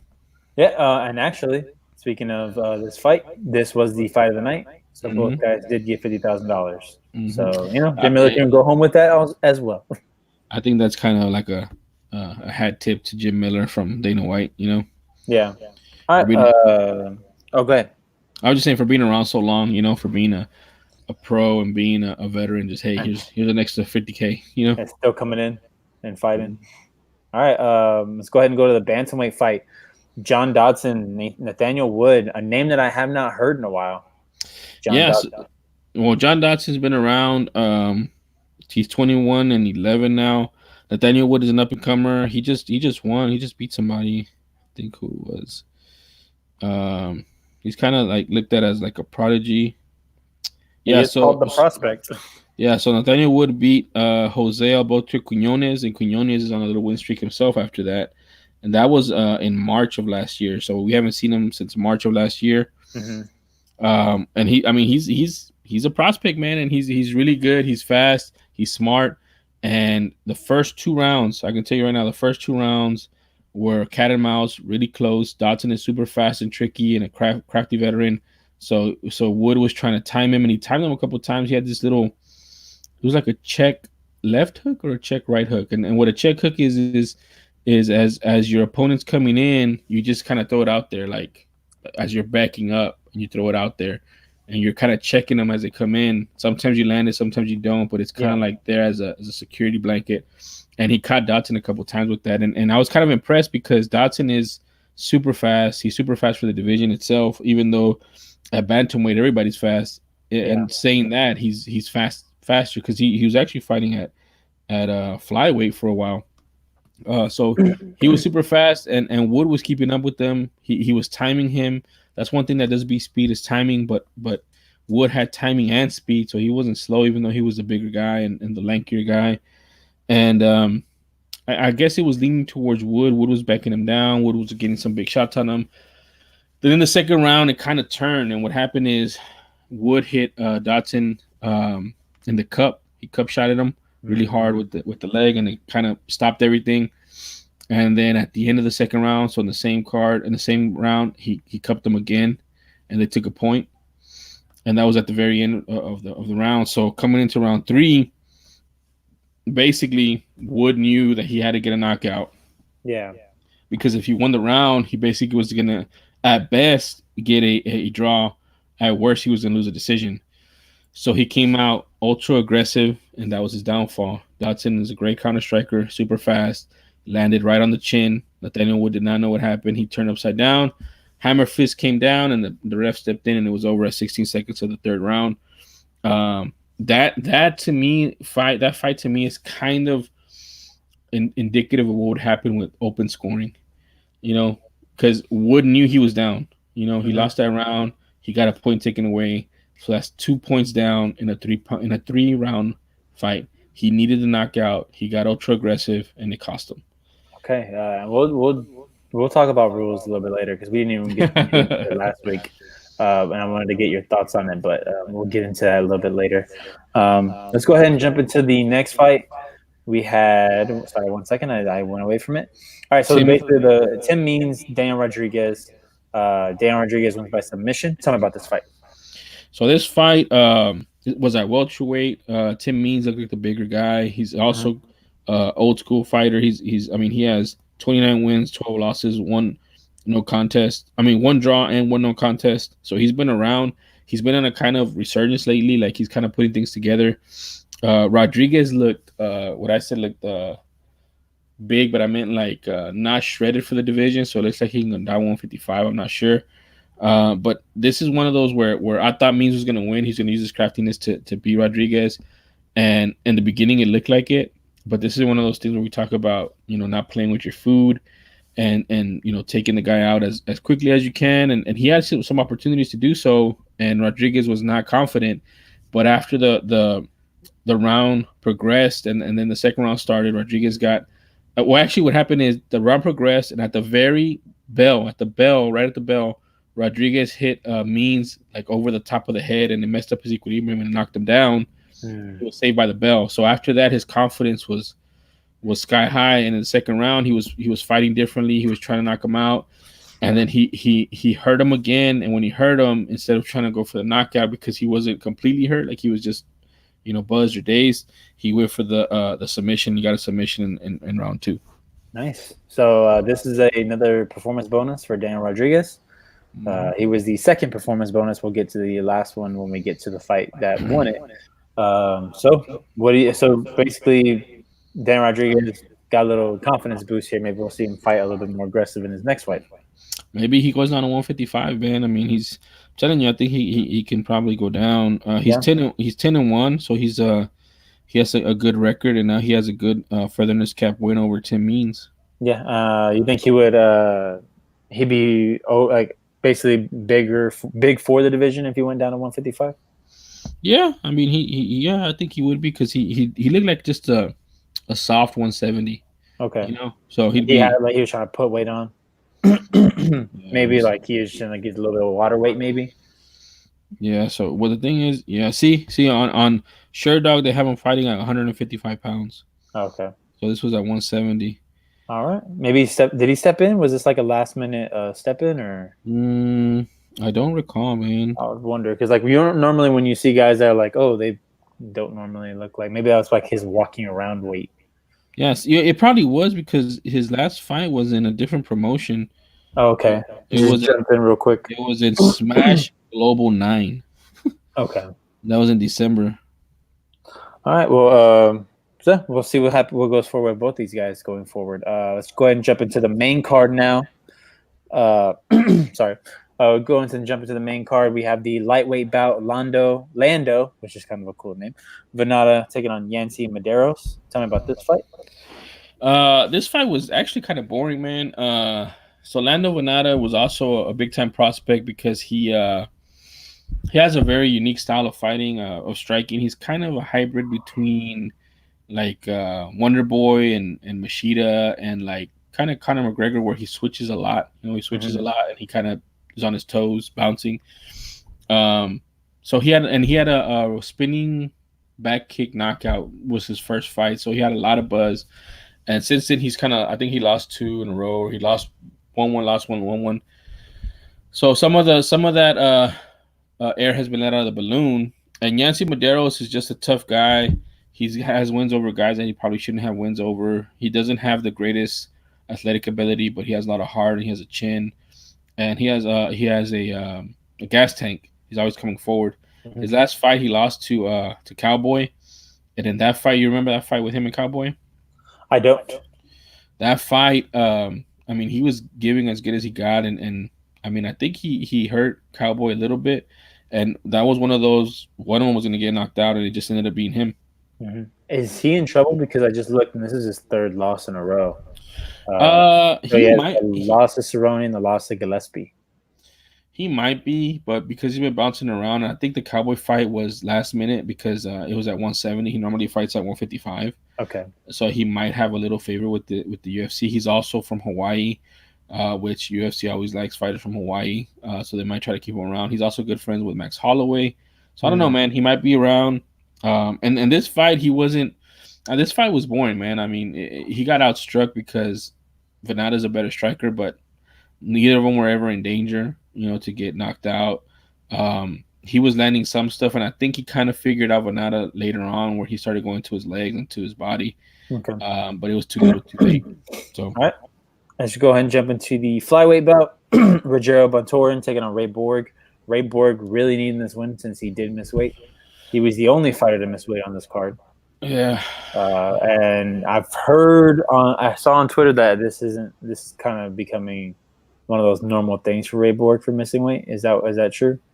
Yeah, it is. And he kind of replied to the critics on Twitter, Instagram after the fight, saying that, he's been through a lot of things, including, his son's illness and things of that nature, and having coaches walk out on him and take his money and stuff like that, and him having to cut weight by himself or having an ankle injury. So, there was a lot of excuses there. Some of them valid, some of them obviously with merit. Some of them, who knows, we'll never know. But the bottom line is he's supposed to be a professional, and if he signs that bout agreement, he has to do the best he can to make the weight. And whenever they stack up like this, it just looks bad, Yeah, so it does. I'm not gonna speculate on any of it. It does look bad, but like you said, he needed the win, and one thing that solves a lot of these issues is getting the win. And in this fight, I mean, he dominated the guy. You could tell who was a veteran, who wasn't. or who has more experience and who doesn't. Even though the records are pretty similar, Bontarine has one more fight than Borg, but it looked like he didn't because his fight IQ wasn't there, and Borg was just wrestling the crap out of him and clinching him and just making the fight dirty. And he ended up winning the fight. He lost like the first 2.5 minutes, and then Borg realized, hey, I can't lose. I'm not supposed to lose. I need to win. And he kind of, turned it to another level, another gear, and that was it. I mean, it was just basically grinding it out. Yeah. All right, man. Let's get into some well, not this isn't the controversy, I wouldn't say, but the first DQ that we have on here, man, this is disappointing. A guy that I was really excited for, Brock Weaver taking on Kasula Vargas, and I'm gonna tell you right now, I think Brock Weaver suffered a little bit from the UFC jitters. He didn't. He looked like a deer in the headlights, man. He did, man, and I was expecting him to come out explosive, or I mean, because even in his Contender Series fight, he didn't come out looking great. I'm wondering maybe he's one of those slow starters, but this was the guy that Vargas was just kind of all over him, man, from the get go. I think when you see the new shiny guy coming in, you kind of want to put a little kind of bring him down a level. So when the shiny rookie comes in, you want to hit him harder, hit him a little harder. I think Vargas probably had that in his mind, but he might have been thinking a little bit too much because of that illegal knee seated, not even with the knee, like with the knees down or the one knee down or one hand down. This is legit. Brock Weaver was on his butt, knee right to the jaw, knocked him out. Illegal knee, whether you like the illegal knees or not, it knocked Brock Weaver out cold. Yeah, man, that angle that they had was pretty gruesome, I guess you can call it. Yeah.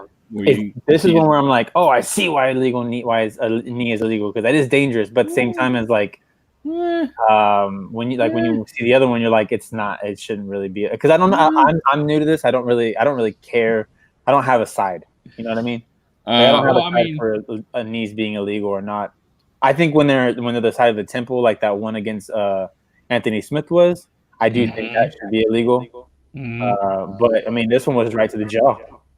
I mean, the jaw too is a button, man. I mean, it turns your lights out, as was seen with Brock Weaver, and you can see his eyes roll in the back of the head. And I don't know, man. I'm kind of torn as far as that goes, like, because the most gruesome thing that I've ever seen in MMA that was legal was a promotion overseas where Roger Huerta fought, and he got soccer kicked, and that knocked him out. Oh, no.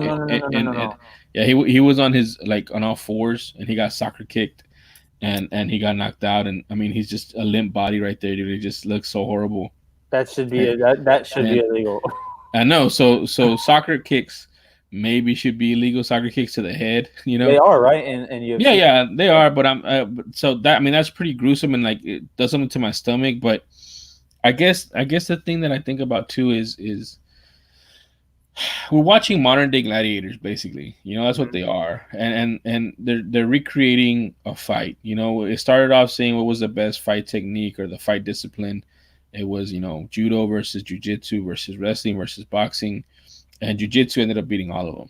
Because if they could figure out choke you or break your arm, it was over. And then people started cross promote or cross training, and that's what we have now, where people are jack of all trades, master of none, or they have one really good but they know a little bit of everything to get by. But it's supposed to be a fight, and in a fight, I mean, you can get slammed, you can get kicked, and yes, there's fighter safety. So I think, maybe soccer kicks to the head, but those knees to the head, I mean, let's think about it like in being real, being true, right? That Brock Weaver was sitting down, right, and he got kicked in the head. I mean, a knee in the head while his back was up against the fence, basically, and he got knocked out, right? Yep. So that's force, right? But if you look at some of the Anderson Silva knockouts where he knocked out Rich Franklin, he's literally grabbing his head, pulling it down, yeah, and his knees coming up at the same time. It's the same thing. You know what I'm saying? So it's like generally, yeah, it's the same thing. And so that's what I'm saying. That's like, it's semantics. It probably looks worse, maybe. Yeah, but I think it's optics. But you wouldn't have that if you made it legal. Then those guys have to prepare for that, and they have to have techniques to block that. They're not gonna be sitting down there just. Yeah, They're gonna be scrambling, moving, making something happen so that they don't have themselves open that way, you know. Mhm. And so I don't know, man. I'm kind of on the fence of allowing it or not allowing it. It's not allowed in the rules as of right now, and that's why this was illegal. And you see the damage it did. It knocked them out, and it ended the fight. Mhm. Um, but And at the same time, real quick, at yeah, the same time, that is the rule. You are a professional. You signed the agreement. you know not to do that. I know for a fact every ref goes into every fighter's room that they're refing. They know ahead of time, and they go over the rules with them, and they ask them if they have any questions. And I know they get the rules before when they sign the bout agreement, when they know what athletic commission they're going to. I know their manager tells them, the coach tells them. So it's as far as being a professional, you should know. So that's why I always go hard on the ones who are dirty. You know, like who are dirty fighters that do things like that. Like there's another guy who was real dirty, Hosamir Paul Harris, who was a jiu-jitsu guy who would hold on to the leg locks too long after the ref was telling him to stop. He would still hold on and basically shred their knees or shred their ankles because he was just a bad guy, you know. Yeah, And so now I think you sent me something I had read too, where a guy that sparred with this guy Vargas had said that he was I can pull it up. Hold on. yeah Let me that pull it up. he did some stuff when he came to spar with them at their gym. And honestly, man, some guys are like that. Some guys are bad dudes, and they don't care about it. If they can get away with it, they'll get Mhm. away with it. And if they don't, they put their hands up like, what are you talking about? That was a clean punch. That was a clean knee to the chest. I didn't even hit his chin. You know, like it's just that's what they are. That's what they do. I don't know why. I don't know why they do that. And they Yeah. might think they need to do that to get by. Hmm. But I mean, and the thing is, he was winning the fight for the most part. You know, like They need it. Yep. So I'll go ahead and read the tweet. So it's from a fighter named Jake Smith. I don't know anything about this man. He fights in Bellator though. So he said, "I just want everyone to know that that Vargas bitch." So this is gonna have some language, kids.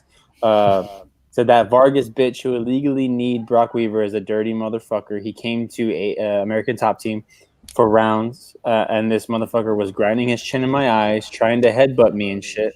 The very first round, I lost my shit on his coach.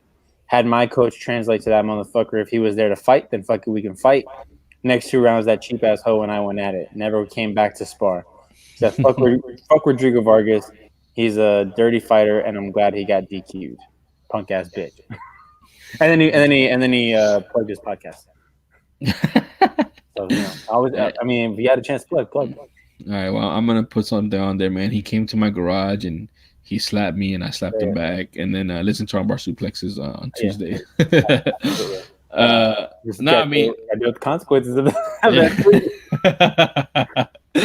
I don't know, man. I mean, like I said, the dude's a dude. I mean, apparently he's a bad dude, a bad apple. It happens. Mhm. One thing I will say, Brock Weaver is not a punk. He already put out that he wants to run it back and he wants to fight the guy again. Yeah. That to me is a sign of a real fighter. Like, you know, That's not how he wanted that fight to end. Even if he was losing, he would have rather gone out no, as a loss. not only that, man. Like the thing as a fighter, this guy got over on me and he hurt me illegally. I want to get my licks back. You know what I mean? So that's what I like about Brock Weaver, and I want to see him fight him again. Yeah, you know what? You got the UFC jitters out the way. Yeah, You got the UFC jitters out the way. yeah, and if you're him, if you're Brock, like there's nothing really worse that can happen than that. You know what I mean? Like, yeah, exactly. So I'm excited that maybe they will run it back because you know this dude Brock Weaver is legit if he can just get over the bright lights. Well, not only that, but he wanted to continue. I mean, yeah, that's the one that the ref says no. Yeah, he was like, "Nah, that's not gonna happen, dude." We'll get into the one later. Yeah, which we will get into that one later. Might be different than what you expect. Oh, really? Okay. Yeah. You already know I'm gonna be bragging. All right, so we have this next fight: Montana De La Rosa taking on Mara Romero Barella, and Montana De La Rosa just dominated Barella. Barella didn't stand a chance. She didn't. It was really. I was kind of glancing back and forth. I was watching on my phone, but I was also doing other stuff. I was also a little inebriated, Just a little. So just a little bit. I only had a 6-pack of Shiner prickly pear. That's all. So because that Shiner prickly pear is delicious. So I was from what I saw, she was kind of wherever they were. Montana was just a little bit better. Whether they were standing for a little bit or wrestling, Montana. The only thing is, Montana probably should have got a finish, but we all know how hard it is to get finishes in the UFC. Dude, she had this what was it, a head and arm choke. Mm-hmm. Oh yeah, it looked like it was locked in too. Man, I thought that was it, but credit to Batella. Was it Batella? Barella. She defended it perfectly, and not even perfectly. She like held on for dear life because the only thing that saved her was being in half guard and not allowing her leg to slip through to the other side. Yeah, and that's sometimes what you got to do because I mean, she was, dude, her face was turning colors, and she was struggling, and she was struggling to keep her arm down because that's what you got to do because they're trying to put you like this, and she was trying to do this. So she almost had that submission, and then she had a knockdown as well, and she tried to follow it up, and that but the knockdown was so good. I thought that was it too because I think that was right after the submission, right? Yeah, and so Barella's tough, man. I mean, she's tough. You got to give her credit, dude. You know, like what I'm saying. Like I feel like some of them are like, yeah, you should have gotten the finish, but in this one, yeah, you should have gotten the finish, but your opponent was tougher than average. You know, so so there's a little bit more leeway there. And if you look at the fight in whole, as a total, she only outlanded Barella by 10 strikes total in the fight card. In the whole fight, but she had one submission attempt, which was really deep, and then she had that knockdown. And like you said, I mean, she was just better than her, a little bit better than her in everything they did. So she dominated the fight. Yeah, but this is like you said, like we said earlier about Shanna Young. Like you might have gained something from this. You might have impressed Dana White. They're both ranked. I mean, look, so they're 12 and 13. So I don't think I think Montana might actually move up maybe one, but Barella will probably stand pat, not go down. She looks good in the loss. Yeah, I think De La Rosa is the next challenger to Shevchenko. Jeez, I don't think anyone wants to fight Shevchenko right now. I think even Angela Hill said on Joe Rogan's podcast today that Shevchenko's scary. Which I guess is why Angela Hill's staying. Man. I mean, dude, I've been watching MMA and following it for. Who's more scary, Shevchenko or Nunes? Probably Nunes. And the only reason I'll say this is because Shevchenko struggled, and Nunes has struggled too, but Nunes is a Brazilian Jiu-Jitsu black belt, like a legit black belt. Like she can hold her own on the ground. Yeah. Shevchenko is not. She knows her stuff, and I think she's a black belt too. I'm not sure. I gotta go back and look, but she's not known for that. Exactly. I think like if there was ever a strong wrestler at 125, a real strong wrestler, that might cause problems for her. But there's no wrestlers. There's just medium strikers and medium wrestlers, and she's just feasting. Yeah. And like we've seen it before. When she fought Carmouche, she just kind of skirted around her and just didn't even want to get in there. Yeah. So if you can scare her, you can scare her with power. Whereas Nunes, I mean, it wasn't until like later on in the fight that she was kind of trying to stay away from de Randamie. Yeah, when she was trying to avoid the risk, basically. Yeah, but even then, like there was a moment that you thought de Randamie was done. Yeah, that's what I'm saying. Like basically, it was a great effort, because you haven't seen that against Nunes, but Nunes still won, But Shevchenko was legit avoiding Carmouche. Yeah, because she didn't want to go on the ground at all. Yeah, so I agree with you on that one. Also, it's kind of weird that Shevchenko had the big head kick, and then right after that, like Nunes was like, "Oh yeah," and then head kicked the shit out of Holly Holm. Yeah. So it was like I can one up you type thing. Yeah, that was pretty interesting. The little competition they got going on there. But what I was mentioning is, Angela Hill saying that, and I've been watching MMA for basically 20 years, and it's a very, very machismo type of of sport, you know, because it's one-on-one, it's fighting, it's boiled down as much as you can get to competition. And her saying that, and then Darren Till saying that he'll fight anybody except Romero. It's kind of a breath of fresh air, because there's a little bit of truth to that, what they're saying. Like, they'll fight him. Yeah, they'll fight him, but that dude's scary to fight. You know what I mean? Like, so that's a breath of fresh air to me, because I never heard fighters talk like that before, and I feel like obviously it's in your generation, and they're more open, and they're more honest. And there's just a different mix. Like, there's some guys that say that they have to be upset with the opponent, because that's the only way they'll be able to punch him in the face. There's some guys like a Dan Hardy who used to say, he never hates his opponent because it's a competition and he wants to test himself to see who's the better martial artist. And so this is just kind of an evolution of that. Like, hey, that lady's scary, Shevchenko. I don't want to get in the not that I don't want to, like I would, because they're fighters and the prize fighters are going to fight for money, but that's a scary opponent. Like, I don't know what I would do, or they're very hard to figure out, or I don't have anything for them, so I'm just gonna have to pray, whatever they say, however they say it. But it's very refreshing that if we don't get the same thing, like, oh, I'm the best, I believe I'm the best, and on Saturday night I want to show the world that I'm the best. When in reality, they're like, God damn, I gotta fight Romero. You know what I mean? That's not a fight people would take on short notice. Yeah, exactly. Yeah, sure, Dana, call me whenever. Yo, no, I'm busy actually that day. I think I'm gonna be sick that day. If it's me, I'm putting outlandish demands. Like, I want $1 million, and then say, hey man, I would have took that fight. It wasn't me. It was UFC. Didn't want to pay me. Like, did you see who they wanted to put me in the octagon with? You better pay me. All right, let's go ahead and jump into this, man. All right, I'm excited to see what you had to say, because I thought I knew what you were going to say, but now that you said I might be surprised. I'm interested. All right, so Diego Sanchez, Michel Pereira.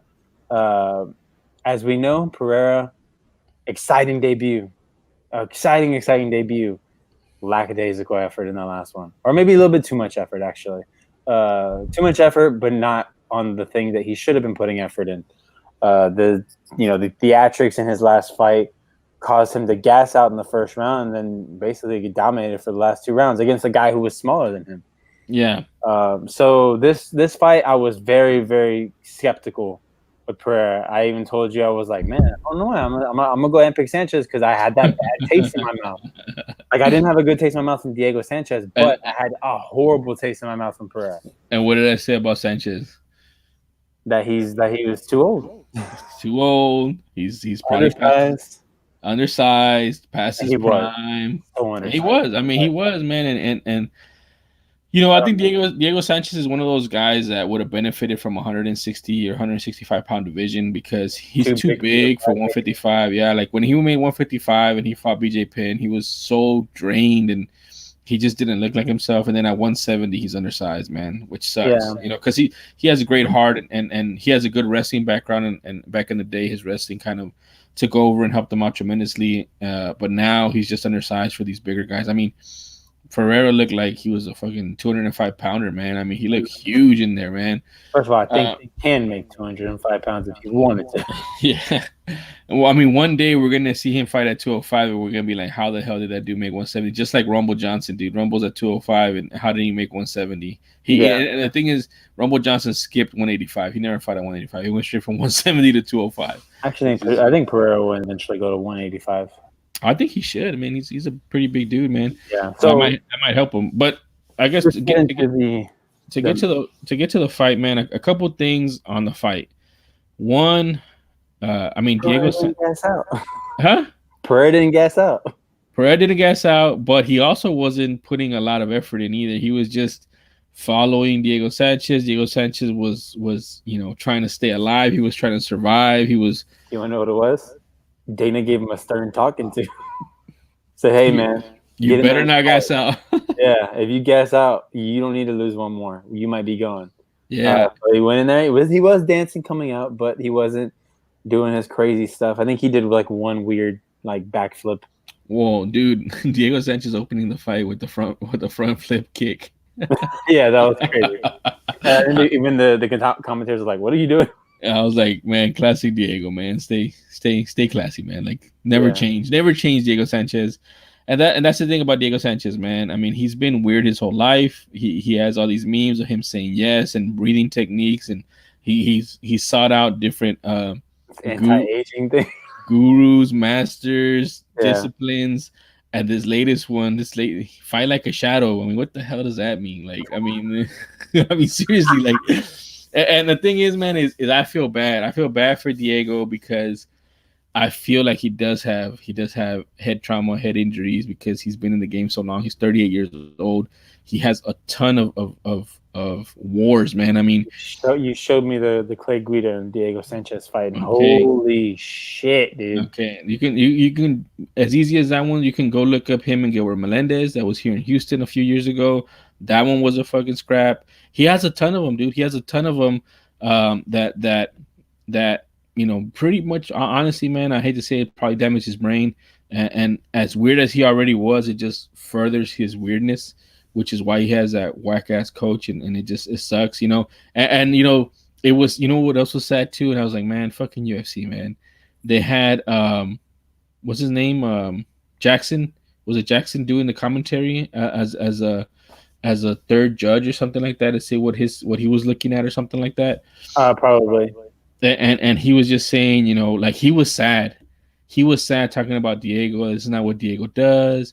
Diego needs to go in there and scrap and take him down and be a bulldog and get that single leg, and it's right there for him. Like he was just so sad watching this iteration of Diego Sanchez and just running away and not engaging and looking like he was scared. Looking like he was scared. So in the end, I mean, he was losing the fight. He was completely losing the fight.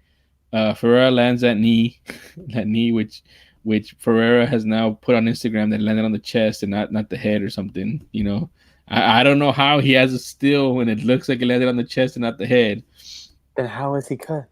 Well, he showed a different picture where the knee landed right in the spot of the cut. He said, "This is the knee that opened up that cut." And it happened right before the illegal knee happened or something. Who stopped the illegal knee? Like after the knee happened, was it Diego that said something, or was it No, was it Herb Dean that jumped in? it was Herb Dean. All right, I'm just making sure. I just wanted to make sure. I don't know if it was Herb Dean, but it was The ref. it was the ref who stepped in. And I mean, the whole event that happened afterwards was like, it was so funny. Like as soon as I heard, I already knew what he was doing. Diego asked, "So you didn't see the fight, or you saw the fight?" Yeah, I saw the fight. Yeah. So you saw what he told the ref? What he asked the ref? He said, "What happens if I can't continue?" Oh yeah. So when he said that, I was like, "Oh man!" And he said, it's disqualification or whatever. So Diego took it, man. I mean, he took the way out. He took the win. He took the W. I like what he said. Like, no, I can't continue. I can't see. Yeah, he's like, I can't see the blood. I can't see. It's gonna fall in my eye. It was nice. It was coming down, but it was like way up there. So look, man, I'm not. First, look, I'll say a couple things. I'm not defending him. He took. It's not a coward's way out, but you can. I mean, I wouldn't defend it if somebody said that's a coward's way out. Whatever. Yeah. He took what he saw. He took what he had in his hand and he took it. And he said, "Hey, it's mine. Give me this W." And he took it. And I'm okay with it. And the only reason I'm okay with it is because, like I said, Diego's been around for a long time, and if he wants to get out of a fight, he's put on so many wars that I'm okay with it, man. You get that W and right off into the sunset, and I hope he does right off into the sunset because that Diego right there, anybody at 170 pounds is beating that dude up. Yeah. And I don't want to see that anymore. But that's kind of my take on it. At the same time, Pereira is again a professional. Shouldn't be throwing that knee if it's so close. You can get a loss when you were winning, and this is what happens. You throw that knee, you're responsible for it, and now you got the loss. And now you learn you can't do that stuff and cut it close when you already had that in the bag, man. He had that win. All he had to do was make it to the end. Yep. But he threw that that kick, and he got disqualified for it. So he was less than 2 minutes away. I mean, it's ridiculous, man. Why throw that high risk, technique when you could just beat him up with your hands in that position? You don't need to throw a knee. Like there's no reason for that. I don't know. I'm not in there though, so I don't know. All right, let's go ahead and jump into the main event of the evening. God damn it, this just made things more complicated. All right, so we all know what's been going on with the 205 division, 205-pound division. Dominic Reyes lost a close fight to John Jones, even You though mean one judge. you mean Dominic Reyes is a champion right now? Yes, but I'm going by what the official thing is. Even though that fucking judge had John Jones winning 4 rounds, You mean the People's Champ? the People's People's Champ Champ Dominic Dominic Reyes. Reyes took John Jones to 5 rounds, won the fight, didn't get the win though. Doesn't have the championship, so he should be carrying around a replica. I honestly would. I'd go buy a replica and just keep it on my shoulder at all times. Like I'm the champ. Do like we said last week. Go into people's cages. Go in the cage after someone fights and be like, "I'm the champ." Stop challenging John. I would go even when John Jones is there, and still go in that cage with the championship and be like, "Oh, you want to challenge the champ?" Yeah. What I would do is, I saw that the BMF belt costs like I think $1,000 to make the actual one. Mm-hmm. I would pay $1,000. I would make a People's Champ belt. Ooh. And it would say People's Champ on it, and I would have it on my shoulder, and I would go in there, and I would say, Jan, you put on a great show. You get to challenge the real champion. I'm allowing you to challenge me, and just kind of cut John Jones out, you know. And this is how much of a scrub John Jones is. John Jones was at the fight. He didn't have to be at the fight. He was there. Why? So that he could build up him and John. Or so him and Corey. I mean, whoever won, so that he didn't have to fight Dominic Reyes again, man. Because he knows if he fights Dominic Reyes again, I guarantee you he's probably getting knocked out. And I was thinking, man, he's just gonna wrestle him like Gustafsson. But man, I went back and I saw that fight. He couldn't take him down, dude. He couldn't take him down. So what was it? 9 takedown attempts, 2 successful takedowns. Yeah, and even the successful ones, he popped back up, dude. Yeah. He wasn't even down. So yeah, man, I want to see that fight again. I don't want to see Jan. I'm sorry, Jan. Jan's a good dude, you know, and he's on a little run, but you know, he has a win over Chinny Luke Rockhold, who's semi-retired from 185. I mean, 185 who went up to 205. A boring win over Jacare. Yeah, he has that, and then he has this win against Corey Anderson. You know, he knocked him out. Corey Anderson is stupid for going in there and fighting the way he did. That's poor IQ. That's you. I'm not gonna take that away because Corey Anderson's on a little run. I felt that he had put it together. He was mixing his striking with his wrestling very well before this fight. But in this fight, he said, "I'm a striker. I don't know anything about wrestling. I'm not gonna do any wrestling. I'm just gonna strike. I'm gonna come in like an idiot against a counter striker with a lot of power, and I'm gonna show you that I don't have fight IQ." Bought into his own hype. And that's what he did, man. And I told you, man. I've told you, how many times have I told you, man? Let's go back and count the times on this podcast where I've told you wrestlers fall in love with their striking, and all of a sudden they don't know how to wrestle and they just want to strike. I mean, literally last week we just talked about Miles John. What happened with Miles John? Yep, lost the fight. Didn't wrestle. He wanted to strike. You know, that's what happens. You know, Miles John got lucky because he didn't get knocked out. Yep. But this is what happened, and man, that punch was nasty. That was a nasty punch. He was out before he hit the ground, I think. He was out, dude. He was out. There's you can't say anything about fast enough. And you know what sucks too is like they keep bringing up all this stuff of Corey Anderson talking mess, but Corey Anderson would not be in this position if he was not talking mess because he's really a humble dude and he's a soft spoken dude.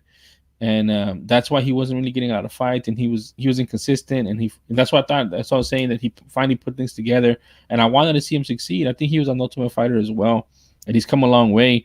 And he, you know, I don't know. I just thought it was gonna go different. I thought he was gonna use his wrestling at the beginning to get Jan tired, and then use his striking, you know, and kind of try to get a knockout at the end to get himself that fight with John Jones.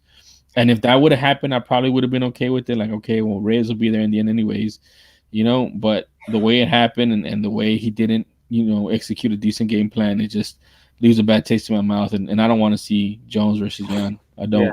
What are you gonna do if? So now we have this because Jan's saying he's not fighting again unless for the belt, which I completely understand. It's in his. Hold on. Did he specify which belt? The People's Belt, the People's Champ belt, or he didn't specify? Okay, well, there you go. I'd rather see him versus Dominic Reyes. I think that'd be a good fight. Yeah, I think it would be a good fight. Because Dominic Reyes would be willing to bang with him. I just think like with John's just gonna be smart and just not go in with the power, like not go near that power and just stay outside. He's gonna stay outside. He's gonna pick them apart, and then probably round 3, he's gonna Go for start it, Jason. clinching. He's gonna start clinching and start doing these crazy trips, and then he's gonna start wrestling them. Jan's gonna be tired by that point because he's been kicked in the stomach like 50 TKO times, fifth round. and then it's over. TKO 5th round. I'd call it right now. But how much? What's gonna happen if? Because we know Anthony Smith's about to fight Glover Teixeira. If he knocks the shit out of Glover Teixeira, and John Jones is sitting ringside, And John Jones is like, "Bring it on, bring it on." yeah, exactly. You're gonna do fight all 3. We're the first fatal 4-way. He's gonna have a contract. Sign it, man. Come on, let's sign it right here. We're gonna have the first fatal 4-way. A fatal 4-way. Why not do it? First one to get a finish. No, dude. You know what? We're gonna have a 4-way, but it's gonna be the Money in the Bank with the title. There at you the go. Top. Get a ladder. Yeah. Let's go. Tell me people won't buy that pay-per-view. I'll buy it. Won't buy that. All right, so yeah, man. I mean, good on Jan. Got performance bonus, impressive. I'm gonna tell you right now. When I was watching it live, I stood up and screamed. I was like, "Holy shit!" Yeah, it was great. It was crazy. I wasn't expecting, and especially because I was not expecting that. Well, dude, I somehow managed to not get spoiled on it by Sunday afternoon. I tried so hard not to message you, dude. I did. Thank you, because I didn't. And when I saw it, I was like, "What?" Like I said, "What?" And my wife was like, "What happened?" I was like, "This dude got knocked out." She's like, "Oh," and she kept going about her business. And then I'm rewinding it, and I'm like, "Man, let me see the feed. Let me see where it landed." And I keep rewinding it, and he set him up. I mean, he honestly set him up. He set a little trap, and Anderson fell into the trap by ducking his head, and his punch was right there, dude, because he knew it was coming. Jan said it in the interview afterwards that he knew that he ducked his head a lot, and so I was like, I'm gonna put that punch right there, and boom, it was there. That's exactly what he did. So good game plan, execute game plan. Sometimes it just that's called great fight IQ right there. There you go, Jan. Who would have thought we would have said that about Jan Blachowicz? Hey, man.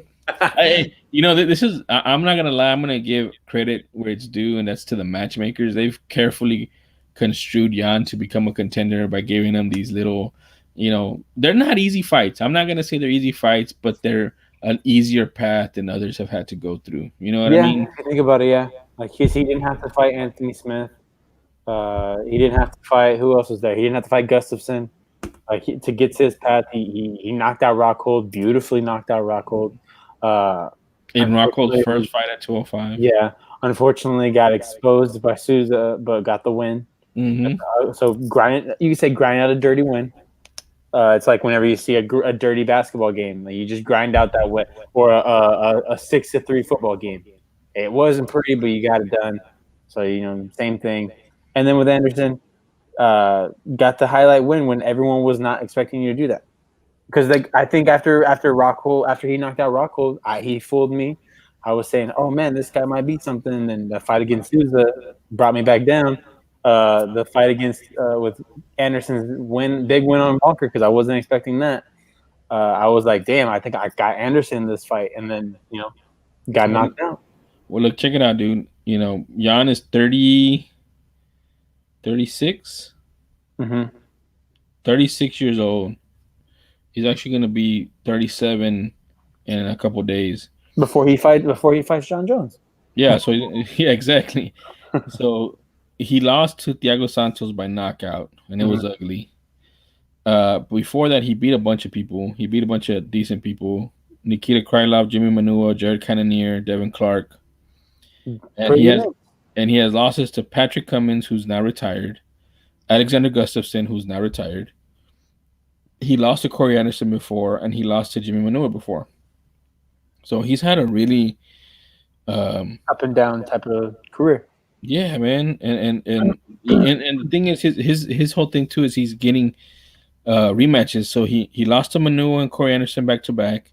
Got the win. He beats Manuwa again, and then he beats Corey Anderson. So maybe he loses to John Jones, but in the future, when he fights him again in the rematch, maybe he beats him. When John Jones is like 44 and he's like 52, You know, the rematch in Bellator, and he gets that win. The rematch in Bellator. That's good. All right, man. So let's go ahead and get into Angel's question of the week. He wanted us to kind of preview this upcoming card. I don't know much about the rest of the card, but I do know I'm excited for this Felder versus Hooker fight. So, are there any fights on this card that you want to like talk about in particular? Yeah. So let me see. The Carolina Kavakovich fight against Yan Xiaonan. Very interesting. Carolina she's in that spot where she kind of has to take a unranked fight. Yeah, because she's been losing, but she was at the top of the division for a while. So I'm kind of interested in that fight. She's always been a good fighter. Let me see. Magomed Mustafayev versus Brad Riddle. Riddle is an up and comer. He only has one loss, and Mustafayev is also a prospect. I think Mustafayev lost though the last fight. Let me see. Oh my goodness! No, David has to have a win. Yeah, she has to win. She's 3 losses in a row. Yeah, that's what I'm saying. So she has to win. Holy shit! Lost to Watterson. Lost to Grasso. Yeah, so Mustafayev has a win, but what I was and it was a pretty impressive spinning back kick. Oh yeah, that was a beautiful back kick. Yeah, but before that he got submitted by Kevin Lee. But before that he had been beating everybody, man. So he's a prospect. I want to see him fight. Mm-hmm. And the Fiziev fight, that was a guy they were really looking at. I remember because I remember watching that fight. That was the day of my son's birthday party, and Fiziev was one of those guys that they were kind of high on. Mm-hmm. And then Magomed gets the highlight reel victory. Exactly. So that's what I'm saying. I want to see him fight. On the prelim card, you got Jalen Turner against Joshua Kulibao. Kulibao is 8-0, no picture, so he's a prospect. He's new to the UFC. Jalen Turner, we've seen what he is and what he could be. I guess this is if he's put it together because he has a lot of power. So we'll see with that one. Welterweight, I want to see Jake Matthews. Jake Matthews has been around for a while. Fighting Emil Meek, who's 9-4. I don't know anything about Emil Meek, but I know Jake Matthews, and I want to see him fight. And then Angela Hill versus Loma Lukbunme, who's 4-1. Angela Hill, is she still on this fight card, man? Because she just fought. Yeah, she's stepping in for someone. Because she stepped in, I believe, for to fight Hannah Cyphers, and she knocked her out. Yeah, and then this one, it was supposed to be Rachel Ostovich, and that's right, and steps in for her, and yeah, it's a very quick turnaround. It was only a couple weeks. I'm telling you, she's earned my respect at least. I'm nobody, but still, I like her fighting. She's tough. She's usually underpowered, but she always has a lot of heart, and she doesn't give up easily. So I like to see her fight. And then, that's pretty much it. Yeah, I want to see Ben Sosoli too. Oh, Takashi Sato too. I want to see him fight. He's from he's from Japan, and he has some good fights on his ledger. He beat Ben Saunders. He lost to Bilal Muhammad in September, but previous to that, he had a win over Ben Saunders, who's a UFC vet, and then he has some other good wins in Japan. Okay. And then the Ben Sosoli, I want to see that one too. But let's get into what we're really here to talk about. Paul Felder, Dan Hooker. God, this is gonna be such a good fight. It's so unfortunate one of these guys has to lose. Or we'll get a draw. Yeah, maybe we'll get a draw and we'll all be upset about it. Yeah. After those guys, pour their heart out for what is it, 5 rounds, right? It's a 5-round fight. It's a 5-round fight, man. I am so excited for this fight. So, I really am. This is a really cool setup to this card. Both of these guys are A1. They have class. And after the last fight that Hooker won, Felder was in there doing the post-fight interview, and Hooker casually and nonchalantly and in the best way possible said, "Hey, you're a ranked opponent ahead of me that doesn't have a fight. Fight me. Would you fight me or whatever?" And Felder said, "Hey, man, I'm nobody wants to fight me. Nobody's trying to fight me. You have the stones basically to call me out and do it in a professional way. So yeah, man, I'll give you that fight. We'll talk to Sean Shelby and we'll make that fight happen. Now hold on. Did you see that hype video last week? Yeah. Where there was apparently something was said that made Hooker not very happy. Yeah, and then Felder got upset that he said something about it too, right? Yeah, so there's a little bit of bad blood going into this one. I don't know if it's like because they're just trying to build the fight up. Yeah, I'm sure they are, man, because they didn't have any trouble before. They're just trying to. Because it seems like something was said about Hooker's family, or he called them he said something about his last name being Hooker. Like, because it's a sex worker. Yeah, but I mean that's low hanging fruit. That's low hanging fruit. I think maybe they're both just trying to find some way to get like some kind of inspiration to get the win, because this is a big fight, man. I think it is, especially in the lightweight division after Ferguson and Khabib. Who knows what's going to happen with the division? Yeah, I don't know. How do you? I want to see your thought process on who you have winning this fight. I think I got Hooker, man. I just feel like Hooker, like these guys are like they're both so dangerous. Like when you watch both of them fight, they're both really dangerous. I just think I have Hooker with a slight advantage, and I might just be going off of like what I last saw from him. Recency bias? Yeah, exactly. Let me see. I'm about to pull up his last fight. Like, what is the? He had that knee knockout. Was that one the last fight? His last one was at Quinta.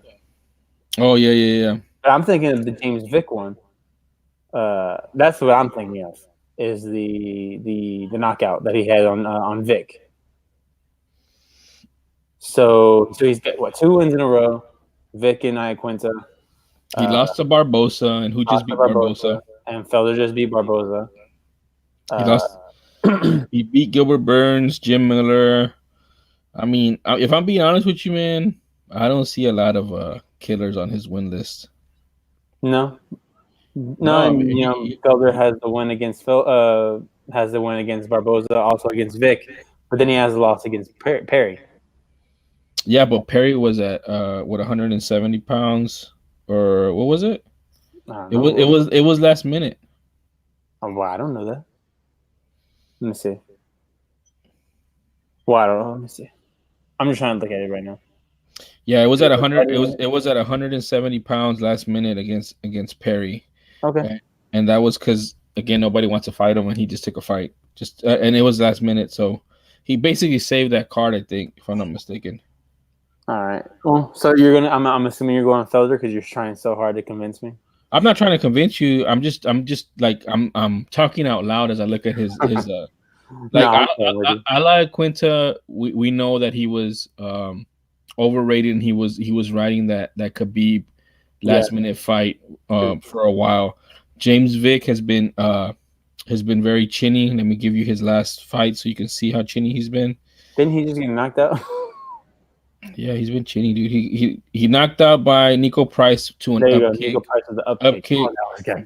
Dan Hooker KO. Paul Felder decision. Justin Gaethje knocked him out. So he has 4 losses in a row, 3 of them by knockout. So he's chinny. So I don't, he loses to Edson Barbosa, who's the toughest fight he's probably had. He beats Gilbert Burns by KO, and Gilbert Burns. Let me see his fights. That's his last fight. That's his last loss. Is that at 170? Yeah, it looks like it was at 170 with Burns and Hooker. Because I know Burns. It was at 150. It was before Burns moved up. Yeah. Okay. And then after that, before that, he beat Jim Miller by knockout, which Jim Miller is notoriously hard to knock out, but he knocked him out with the knee. He beat Mark Diakese by guillotine choke. And Mark Diakese is a guy who's a really good striker, so he did the right thing and he submitted him. He beat Ross Pearson by a knockout with the knee, and Ross Pearson is also chinny, and he's past his prime when he fought him. And then he lost to Jason Knight. And Jason Knight is a guy who lacks a lot of technique, but has a lot of toughness and grit. He's now known for fighting at bare knuckle fighting, and he's the one who beat up Artem Lobov, remember? Which is Conor McGregor's boy. So he has a loss to him, and he lost to him in 2016, which was 4 years ago. So I don't know. I just don't see, um, like in my mind, I'm thinking, where was he challenged at? And he was challenged with Barbosa recently, and Barbosa won that challenge. Yeah. You know, All right. whereas Felder recently, let's look at. You said Felder had who? Who did Felder have? Felder had Barboza, then he had Vic, and then he lost to Mike Perry at 170. You said, and Mm-hmm. then before that, beat Oliveira, beats Ray, beats Richie, and loses at Trinaldo. So his last loss before the Mike Perry one was Trinaldo by knockout. He beats Richie by knockout in the first round. He beats Ray by knockout in the first round. Beats Oliveira by knockout in the second round. Loses to Perry by decision. Beats Vic by decision, and then beats Barboza by decision. And that Barboza fight was really close, man. Like, Yeah, so it could have won either way. But then you also, like you said, uh, so we have him beating Berkman before he lost to Ronaldo. He beats Berkman, beats Crookshank, loses to Ross Pearson yeah, and that was a year before before Pearson got knocked out by Hooker. Hooker. Yeah. I don't know, man. I mean, if you look at after the Trinaldo fight and you take out the Mike Perry fight, because I was last minute and a weight division above, he's on a 5 fight win streak. Um, Beating Barbosa by split decision, not getting knocked out by him. His best win other than Barbosa is Oliveira, and he knocked him out with elbows in December of 2017. So I don't know. I just think he's more solid. Looking at their fight styles, I don't know. I think Felder might be able to nullify a lot of what Hooker does, Right. and he might win. Like, he might win one of those where it's like he's just a little bit better, and he's winning, like 2 out of every 3 exchanges he's winning. Okay. So I don't know. That's kind of how I see the fight going. All right, man. There you go, Angel. Gave you a little preview. We're on. It sounds like we're on opposite sides this week. Mm-hmm. Pretty cool. So yeah, I got Hooker. You got Felder. Now before we head out, I just want to talk about it, man. We got a big box. I might not even watch this UFC fight because I might be watching this boxing fight. I'm gonna be watching the boxing fight for sure, man. The last fight between Tyson Fury and Deontay Wilder was must-watch TV. If you didn't watch it, Draw. what are you doing with your life? I don't even care that it's a draw, man. Just the fight was that was perfect. Honestly, yeah, the fight was just awesome, man. I think that was perfect. Honestly, I think the fight going to a draw, and it deserved to go to a draw because Tyson Fury was the better boxer, but then was laid out. Was laid out by Wilder. Yeah, and, rose from the dead. I don't know, man. I went back and I've been watching that fight a lot too. Wilder was outlanded in 9 out of 12 rounds. Oh wow! And in 9 out of those 12 rounds, I wanted to be Fury, not Wilder. Okay. So I gave 9 rounds to Fury, but he did get knocked down ugly at the end. Even though he probably won that 12th round, except for that knockdown. Besides Yeah, so that's kind of tough, man. That's kind of tough. That's why it was so hard to score. Yeah, man, and Wilder just has that power that he could literally be losing rounds after round, but all he needs is one hit. That equalizer, and it's so weird, man, because he's so skinny, dude. He's so skinny. Which I have to say this, man. Those of you that don't know me, I'm a big boxing fan. I'm a big MMA fan. I watch both a lot. I follow both a lot. I follow prospects on both sides. There's a very, very interesting fight on the undercard where there's basically he's, I think, 6'6" or 6'5". Yeah, something like that. No, 154 pounder. He's like a twig. He's like a stick. Oh, God. And he's undefeated, and he's no joke, man. Like he looks like a I don't know. I hate to say this word, but he's like a freak show. Like, how are you so skinny in boxing? Like, you're gonna break. And they keep throwing undefeated guys against him to get a big win against him, and he keeps knocking these dudes out, man. All right, and all right. dude. So please watch that undercard fight. His name is he has a weird Sebastian Ferrado or Fernando, Okay. and he's fighting this guy named Daniel Lewis. And Daniel Lewis, I think, is also undefeated. He's more of a traditional guy. I think he's a southpaw, but I don't know, man. I think the they call him the Towering Inferno, and All right. he's half Mexican and half Cuban, and he's gonna surprise a lot of people, I think, in this fight because there's gonna be a lot of eyeballs on this fight card. Yeah, So there. I'm giving you that heads up, and if you have time, go back and watch that kid's fights.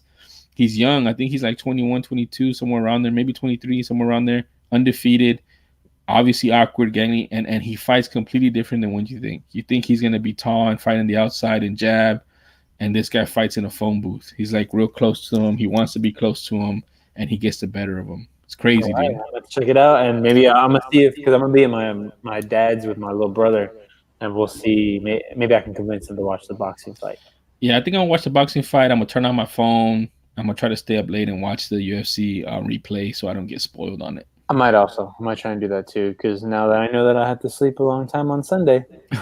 That's true. Hey, Yeah. dude, you need to do that, man. You need to stay up, so you can take a, go to sleep before during the day, so you can stay up at night. Yeah.